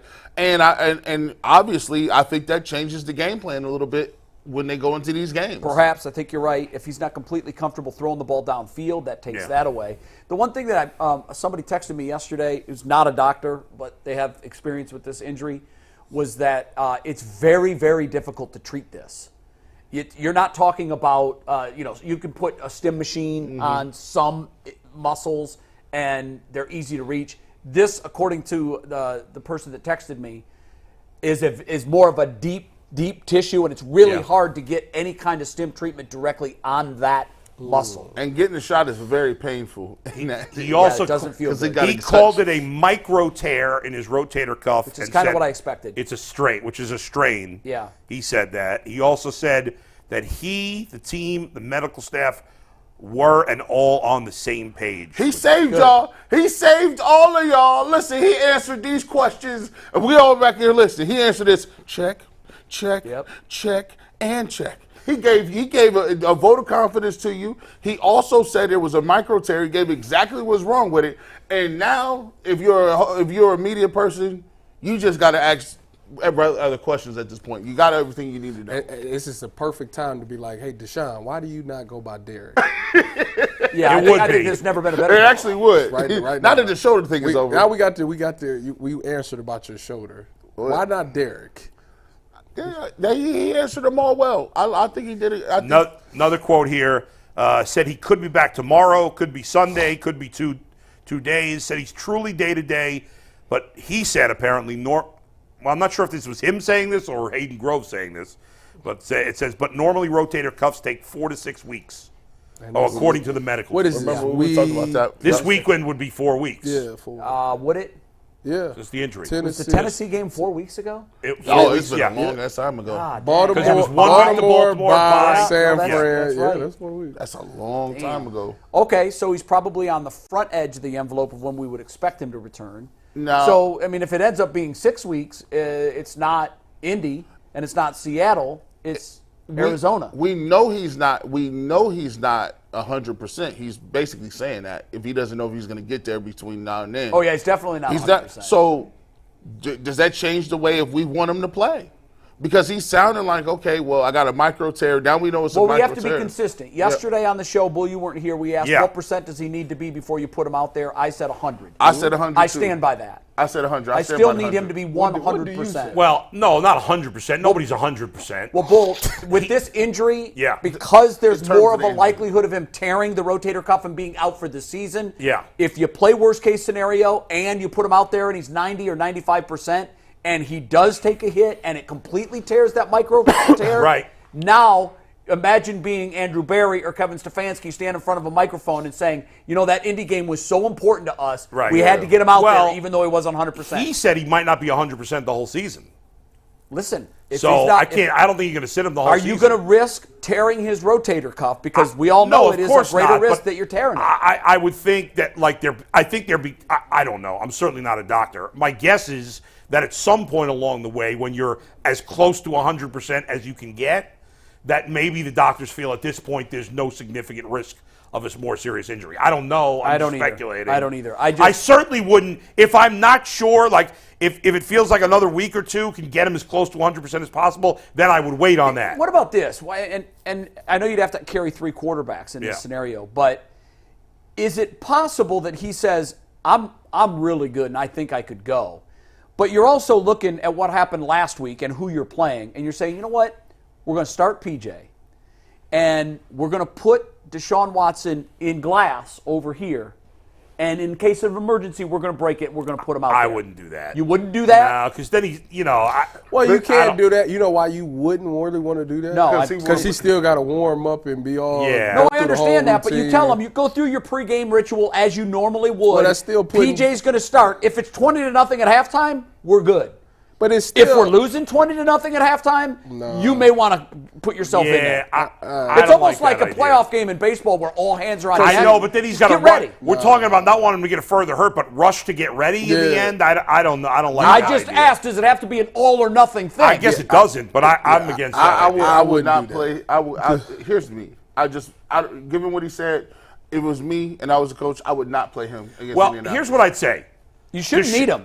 Here's what I'd say is Deshaun is showing, as far as we know, a lot of responsibility in this situation, is he not? I think Yes. he's been very Like, he's responsible. showing maturity and knowing his own body. And I love that. If he says he can play, because he clearly hasn't rushed back at this point, I'm going to leave it up to him and the doctors. If I'm Stefanski, if Deshaun's like, hey, I'm better, and the doctors are saying, Where were you at yesterday? You sound like me, and they Yeah, completely went against me. sorry, It's I got fine. your back now. It's fine. no, I didn't go against that. we were Yes, you just a did. little more conservative. I told y'all 85%, and if he feels good enough to go, I'll let him make the decision. what's- Yeah, but y'all said what percentage is for you? 100%. I I stand by can't give that. an exact number. I need 100%. What I would say is I want him to be as close to 100% as he thinks he can get. As he thinks he can get during the season. And I think And if he's comfortable playing at 90% and the medical doctors are like, yeah, there's a 1% chance. I don't know if you'd ever say something like that. But let's say in theory the doctor said, yeah, yes, it's slightly, maybe a 1% chance he's more likely to injure it. Well, okay, those are odds. If Watson could live with it, you got to live with it. And also, this. If he goes out there and plays poorly, no excuses. No, I don't want to hear it. Yeah, I mean, if he says I'm in and then plays poorly and he's like, well, my shoulder was really hurt. No pass. I give him then no pass. stay on the sideline. Yeah, I'm not giving him but he said he don't want to put him in jeopardy. That's right. Go He's ahead, smart. McNuggets. All right, so we got a guest coming up in 10 minutes, so we got to make a decision here, guys. We got to do super chats. We're going to play true and false so we can finish the Kool-Aid meter. I think we saved the rest of the Kool-Aid meter for tomorrow. I think so. We do true or false because Tyvus here. Let me read some super chats. Where are real the quick. boards?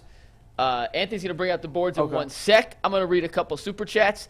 And whenever we read your super chat, it's brought to us by our dear friends at PCC Air Force. Looking for a job with career advancement and great benefits? Well, PCC Air Force is the leading manufacturer in Northeast Ohio. All locations of PCC Air Force in Eastlake, Menor, Wickliffe, and Minerva are hiring for all positions starting at $18 and up. Plus, full benefit packages, paid time off, and a signing bonus. You can apply online at precast.com/careers to learn more. We got a couple of these. I'm going to fly through them real quick. That's not fair. Then we will play I a little won't be true or here false. to The first defend my one Kool-Aid. comes from Kevin Robinson. What is Kevin Stefanski's record home versus away? He is 19-10 at home, 10-16 away. Yeah. Jonathan Mann says G looks like Dwayne Wade from a different world. Roberto El Presidente says G Bush looks like Fred Sanford's homie Bubba Bexley. I want Daddy's record. Wow, that is an old school reference. James Cosby says keep the pressure and justified criticism on this team. Browns need to figure out how to build a winning streak. That is true. Willie Slater says every coach since the Browns returned has been criticized. I can't recall the fans criticizing Belichick when he's here. It is what it is. Oh, they did. They criticized Belichick when he was here. Also, it's hard to compare because we don't have the social media. There was no social media then. True. There wasn't as much media, period. There was one talk radio station in town when Belichick was. Right. Is my guess. Yeah. So. Buck says in 5 games we lost Chubb, Watson, Conklin, and Batonio, amassing losses all on offense, and we were 3-2. Watson missed 13 of the last 22 games. Stefanski, thumbs up. I'll quote Bull. No excuse. Broady's bottom line Everybody says has Cavs injuries. coach got fired in first place. M. Vine says they let Baker play because they wanted to move on, and his asking to play worked in their favor. It made moving on easier. If he won it was a plus. Skilly said Skilly gifted 20 memberships. Nice, Skilly. Skilly, he might be our biggest fan. Clutch. I do think Skilly's definitely on the Mount Rushmore. Oh, yeah, Eddie. Or Darryl. Kenny Moss says, you're right. We got lucky with the draft many times and drafted poorly. Hyper Frosty says Michigan stinks, Moody's booty. And Peter R. says, hope we string together some wins. When was the last time we won 3 or 4 straight games? Well, it's been a long time. We won 4 in a row twice in 20. I think we had a 3-game winning streak in 21, and I don't think we've won 3 in a row since. Let's start with 2. Yeah, you can't get to 3 until you get to 2. Take care of business. All right, are we doing it? We got true or false. Yes, sir. We're going to play true or false real quick. We got 10 minutes before Jay Stevens joins us, and today's true and false is on the one and only P.J. Walker. Ooh. Are you guys ready for a little true or false? I know nothing about this. Of the Browns quarterback. I wouldn't have been able to pick Steve, him out of play the the lineup music before last week. No, me too. Please. Question number 1. I'm the defending champ, by the way. Yes. I'm trying to win 2 in a row also. That's It right. is. The Browns. Question number 1. Tyvus, is PJ's real name Philip? True or false? PJ's real name is Philip. Tyvus seems to be obsessed with real names. He wants to be Bartholomew. He wants to know why Deshaun isn't Derek, and he thought he had some major scoop when he found out my real name was Jason. No. I didn't think I had Lindbergh made it. I didn't think I had one. Tyvus says true. Bull says true. Jay says false. The answer. It is true. Oh, come on. He is There's only Philip 2. Walker Philip Jr. and Patrick. You should have known that. Well, that's my middle name. Tyvus, the aficionado of Paul. quarterback. Could have been Paul. You're right. 1 out of 3. My middle name is Long Johnson. Whoa. What? Pause. What is wrong with you? That was crazy. This is 2 It's days the in a row sunglasses. that you done lost your mind on this set. Wow. I don't know what has gotten into you. Did you not know what that was crazy. 2 days in a row. That All right, was next crazy. up. Strike that for the record. Yeah. Better get you Next some up. soap or something. It's ridiculous. PJ Walker threw for more yards in his one XFL season than he has in his entire NFL career. Is that true or false? That feels like a Mike trick question special.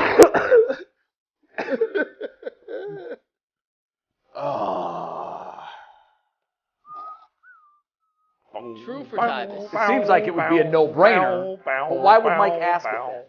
False. False. True. So 2 trues, 2 falses. Half the panel is going to be right, half the panel is going to be wrong, and the half of the panel that is correct. Back in the game. True. Yep. Heath has thrown for 1,653 yards in his NFL career. He threw for 1,338 in his one. Oh, that's right. Their XFL season season. ended early because of COVID. Yes. I did forget I forgot about that. Sorry you didn't remember. Next up. At least I didn't do a story. Are you ready, Steve? P.J. Walker was a 4-star quarterback recruit coming out of high school, but went to Temple because he wanted to play ball close to home. He is from Elizabeth, New Jersey. That part I 100% is true. G. Bush says true.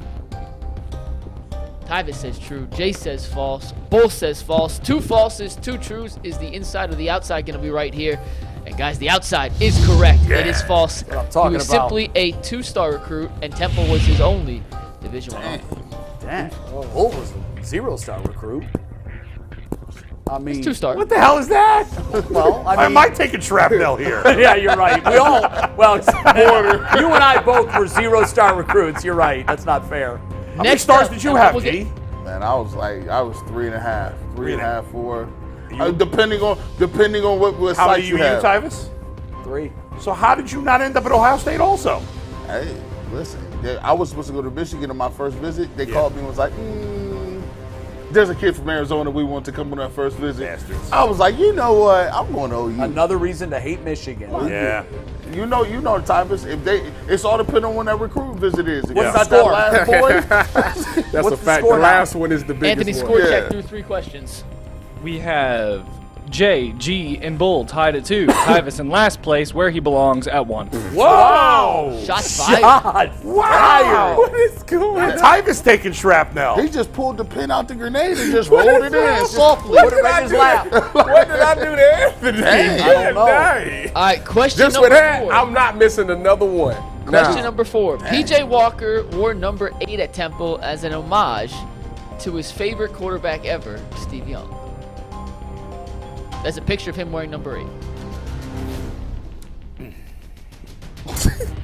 Tyvis says true. You don't look like a Steve Young. I ain't missing another one, Jay. G says false. Bull's contemplating his No, answer. this is easy. Of course it's false. That can't be right. False, true for Jay. So Why 2 would you falses, put 2 true? trues the answer. Because I think it's true. Well, I It's mean, not true. Of It course is it's false. not I mean, true. I just guessed. Why did you guess that true Because also? I wanted you. P.J. Walker looks like I got it. I'm trying to get back. What the hell? Who a 20-year-old kid has Steve Young as their idol? right. Like he looks like Who was his Unless idol? he was from like the same Who was town. his or idol? something. Lamar? No, he wore number 8 because his favorite number was 11, and that was already taken. And Steve Young and P.J. Walker couldn't be from towns more not alike. Steve Young was from Greenwich, Connecticut, which is called the I didn't even Hollywood realize of the that. East Coast. By the way, when I was 18 and a freshman in college, I worked at a Pizza Hut in Greenwich, Connecticut. Greenwich is a lovely little I actually town. got huge tips because all these snotty, obnoxious people were actually decent. Isn't Yeah. Greenwich, Connecticut, where the $1 Million Man Ted DiBiase used to do skits? He said, "I'm in Greenwich, Connecticut, with the $1 Million belt." Oh yeah, maybe. Yeah, Or is you're that right. Hartford, You're right. Connecticut? You're right. Wow. No, I think it was Greenwich. I've never been to Connecticut in my life. You're not missing anything. I've Worst lived state there in the country. twice. Nothing I'm exciting. going to Lincoln, Nebraska for the first time Saturday. That sounds unexciting, too. That's an impressive Is it in stadium. the middle of nowhere? I've It never is. been there. It's surrounded by cornfields. When you fly in, all you see is the university. I'm going to see it on Friday. Just don't leave the campus by yourself. All right, next up. Score check. Who's in Question first? number 5. Anthony, Bull took the lead on that one, correct? Bulls in first. Yes. G and Bull are tied at Yeah, 3. G. Jace got 2, and Ty has 1. All right, question, next one up. P.J. Walker won the first XFL Star of the Week award in 2020 after throwing 4 touchdowns in the Roughnecks' win over the Wildcats. They went bankrupt so quick. I don't understand that. No. I don't If you get understand. this one right, you should lose points. Wait a minute. For Wait a knowing minute. that. I don't need. They did go bankrupt really fast. Like, it was like 2 weeks. Tyvis is in his head. He's changing his answer. I have no idea. It was Tyvis says true. G says true. Bull says false. Jay says false. Which means we will have a new leader in the clubhouse. And the leader, surprisingly, is G. Bush. G. Bush. G and a hizzy. It's the glasses. What's up, Jay? What's this updated standings? What's up, Jay? Standings, Anthony. You're last G place. in first What's up, place, Max? Bull in second place, Jay and Tyvis are tied for last. Well, what's the numbers, though? We gotta know the numbers. But I'm not talking That's smack. fine. As long as I'm down It's one, not right? even about the belt. Yeah, you have more. 3, It's about G me. has It's about 4. with you. Okay. All right, we got a couple more. Let's knock these out, then we'll bring in Jay Stevens We talking done blew about the Buckeyes, bell. Penn State. True or false? P.J. Walker has thrown fewer interceptions than Peyton Manning in their first 8 career starts. Oh, this is P.J. easy. Walker has thrown fewer interceptions than Manning. This is actually. G says true. This one's very easy. Yeah. Trues across the board. Peyton Manning was an interception. True is across the board. Did he throw And it is 32 true. picks? P.J. all Walker do has that. thrown 13. Peyton Manning threw 16. How many did he throw his rookie year? So what you're saying is He would've been PJ's on benched. pace to have twice the career that Peyton had. That's a fact. Yes. No, All that right, would 2 not be. more. As it stands, G still has a 1-point lead with 2 to play. How about this? A battle of the Browns. P.J. Walker accounted for more total touchdowns than Kareem Hunt in the 2015 Boca Raton Bowl. Come on, Jay. You did a story on this. Kareem I Hunt. was there. I'm standing on it. Jay says true. So we have 2 trues, 2 falses. I interviewed Jay him was after the there, game. and Jay's memory is wrong. P.J. Walker did not score a touchdown in that game. Oh, One of damn 3 it. career games at Temple, P.J. Walker Bye, did not Jay. account for a touchdown. Bye. Where are you now? I'm good, looking Jay. looking down He's on up you. 2. G won. G's the official Oh, winner. it's over? That was the last question? No, we have one more, but he's a 2-point lead. No, a 2-point I think lead. we should just call it and No, get we Jay got to here. use it because he thinks he's going to beat me. Okay, Do the let's last one. I'm looking down on you, Jay. All Bye. right, right now, You got third. G is the official Pipe down. winner with 6. Tyvis and Bull are tied with 4, Oh. and Jay is in last place with 3. Oh, I can become second place. Oh, God. All right, You better let's hope I get a don't big tie gap. you. You better hope I don't G. tie Bush, you. congratulations. What? Just remember, Tyvis, second place is the gap. first loser. Last All right, question. last question. P.J. Walker holds the NFL record for most air yards on a completed pass.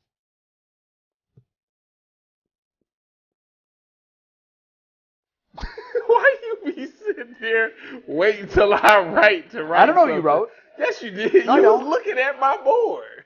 Oh, you got true? Oh, I got false. False. False. Tyvis says False. false across the board. In fact, his 67.6-yard completion to DJ Moore on that last-second Hail Mary is the longest completed air yards pass in NFL history according to Next Gen Stats. That's amazing. Wow! Bye, Jay. 67.6 air yards You air bull. on the completion. I'll G. see Bush, you guys congratulations, later. sir. Congratulations. I only lost by 1. Winner! I only lost by 1, technically. The glass way. is in the Kool-Aid. You got Jay Stevens? We do have Jay Stevens, so let's welcome on Jay Stevens, host of the Locked On Buckeyes podcast, Is your real to name help Jason us too? break down Jay. the official biggest matchup in the country this weekend, Penn State, Is it Ohio State. Jay? Is your real name Jason? Is that your full name? No, my first name's Julius. See that? Look at this. That's interesting. It's Julius. Dr. J. very You know- There you go. Isn't There that you funny? go. Dr. J, The baby. first thing I thought of with Julius is remember the Titans. Do you Oh, yeah, think- yeah, that too. do you guys know that it is a fact that there is no white man named Julius? No, that's incorrect. Julius Caesar was white. Yeah, that's what we think. Anyways, History Jay, is recorded. Jay, as what's white. going on? Let me ask you. Let's get Damn, right to that it. is right, boo. The Buckeyes are dealing with a bunch of injuries. You know, Mecca was hurt last game. Travion Henderson was banged up, and then Denzel Burke went down. Do you know the status of them going into this game? Sick. I don't know the exact status. Ryan Day's been kind of hush-hush like normal with some injuries, Yeah, and I'm so on down, I don't know the status of those. The one thing I do know is I do think the Buckeyes have guys that can step up. Now, it's a different game. Maybe Jermaine Matthews Jr. gets to start his first time ever in a Buckeye uniform. It's against Penn State, top 10 matchup. I don't know the status, but the coaches feel confident about some of the guys that are backing up, maybe in Matthews Jr. or maybe in the running back room, about who could maybe back up and start on Saturday. Do you got any concern? What is your biggest concern that Penn State does that the Buckeyes maybe aren't good at in this game? The biggest concern, honestly, it's not Penn State's rush defense versus Ohio State's run game. And this goes into those injuries. You mentioned Travion. You mentioned, well, you didn't mention Mayan Williams, which I want to know more about him in Chip Trayanum's status, because that's your top 3 running backs, and Chip went down. Mayan didn't play last week. Travion missed a couple games. And I'm really watching the Buckeyes run game to figure out if they're going to use Dallin Hayden in maybe an emergency situation, maybe Xavier Johnson a little bit more. I'm watching that specifically because if the Buckeyes can get a little bit going on the ground, I'm going to be really excited to see how this offense plays on Saturday. But Jay, what do you think about the Dallin Hayden and the red shirt thing? You think they should just get rid of that? Because yes. I mean, coming into this game against Purdue. Now, don't get me wrong, it was against Purdue, but he looked better than a lot of the running backs that we've been depending on. Play him. So, Tyvis, I am in a situation where I wasn't really thinking about Dallin Hayden at the beginning of the season or even 3-4 games into it. And I know last year he did look the best at times of all the running backs at Ohio State. But right now, I think you have to do what Ryan Day said earlier this week. I believe he made a statement.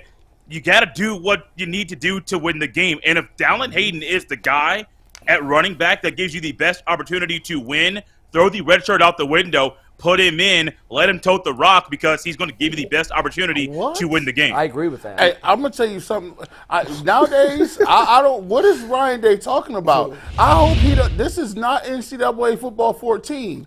There is a thing called the portal. The portal looks really good right now. Do not let this man be in Colorado next year or some other team. Like, who's red shirts anybody nowadays? Red shirts? Play them. You got to play them dudes. Play these guys. You have to play him. And it's his second game playing this year. First time running the ball this year. 11 carries, 76 rushing yards. I believe that was a 6.9 yards per carry average for him a week ago. That's really good mid-season where you're coming in and you know the other guys around you, they've been playing week after week after week, and you're just thrown into the fire and you play like that, you have to play him. I'm still up in the air about how they view him in the pass protection game because there were some times I saw and I'm like, oh, okay, he can run the ball very well, but in pass protection, when you know Kyle McCord wants to sling the ball to Marvin Harrison Jr., how much do they trust Hayden in the pass protection game? So that's one to watch as well. Maybe Henderson does play Saturday, or maybe Mayan Williams is healthy enough to play. Does Dallin Hayden give you the best opportunity to run the ball on Saturday? Yes, but in pass pro, you got to put the right guy in that gives you, at running back, the best opportunity to keep Kyle McCord upright and not on his back. Jay, I don't think he's been bad, has he, in pass protection? I don't remember him getting blown up. Maybe I've missed some plays along the way, but he might not be their best option in pass protection, but is he a liability there? I wouldn't say liability, but I also wonder what is happening in practice.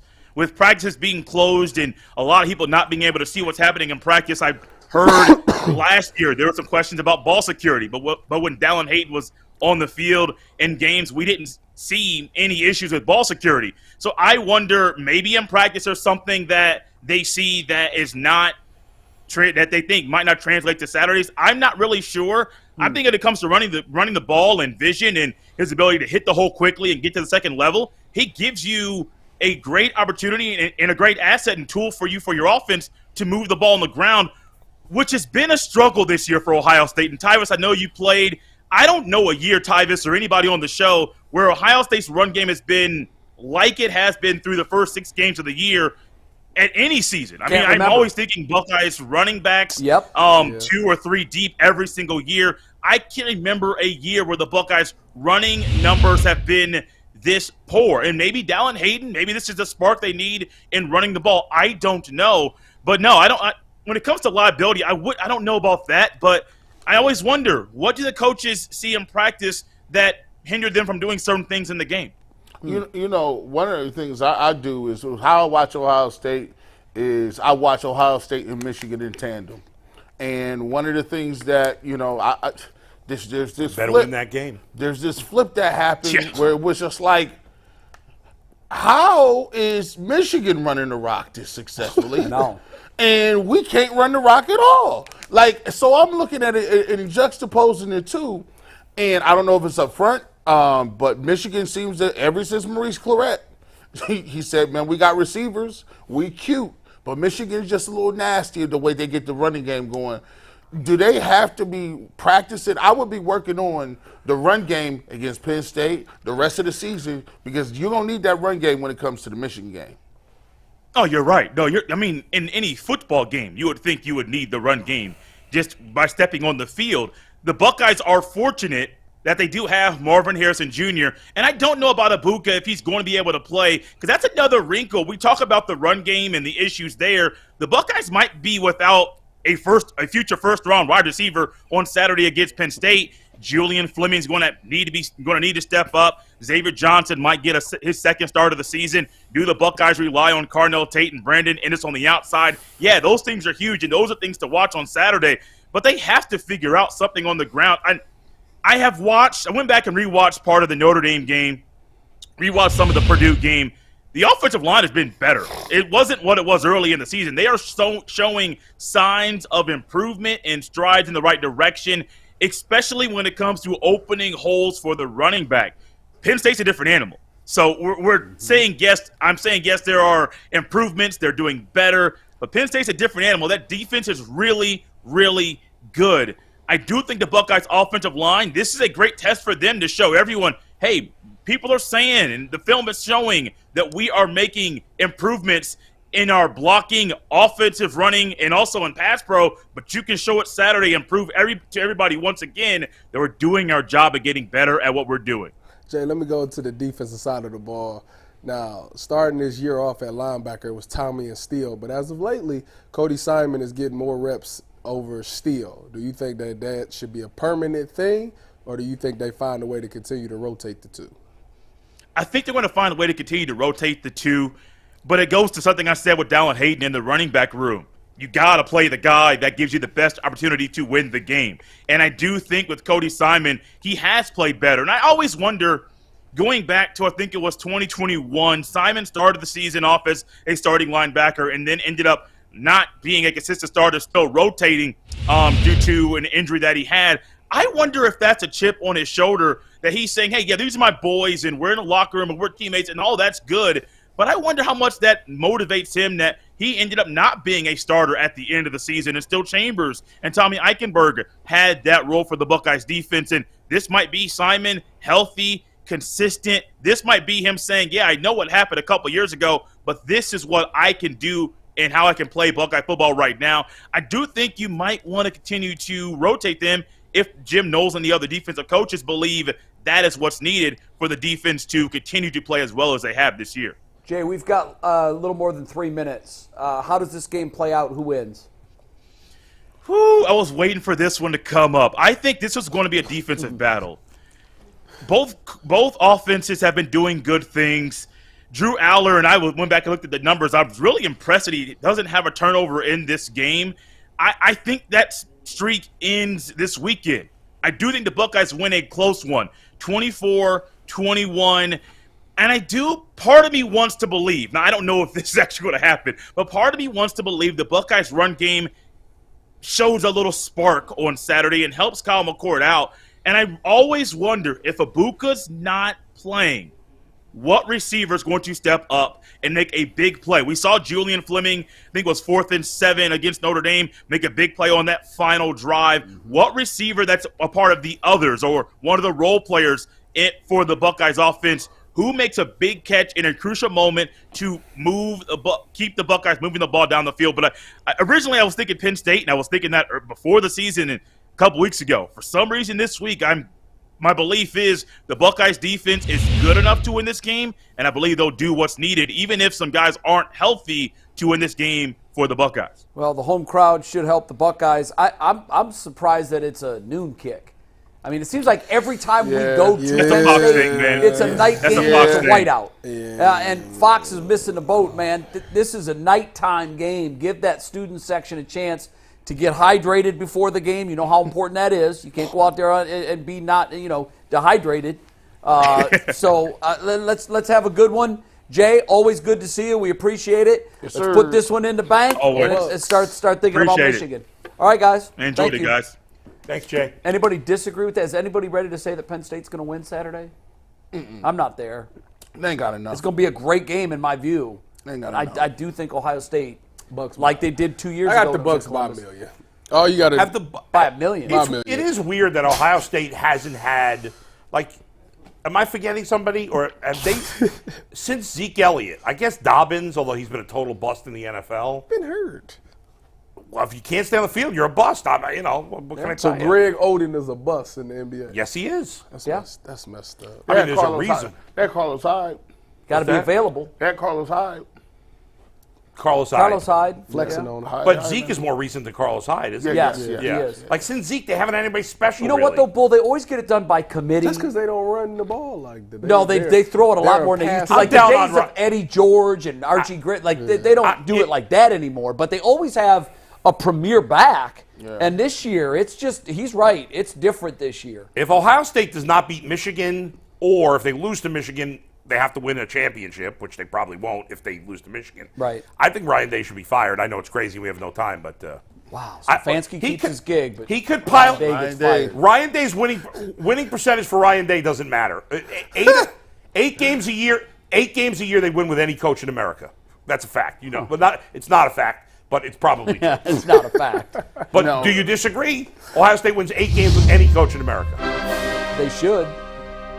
But you still got it. You still got to recruit. You got to get them ready to go, and you got to coach them. And he hasn't had them ready to go for many big games. Hey, Bernie Kosar in studio for the whole show tomorrow. Okay, I got 2 movies you got to.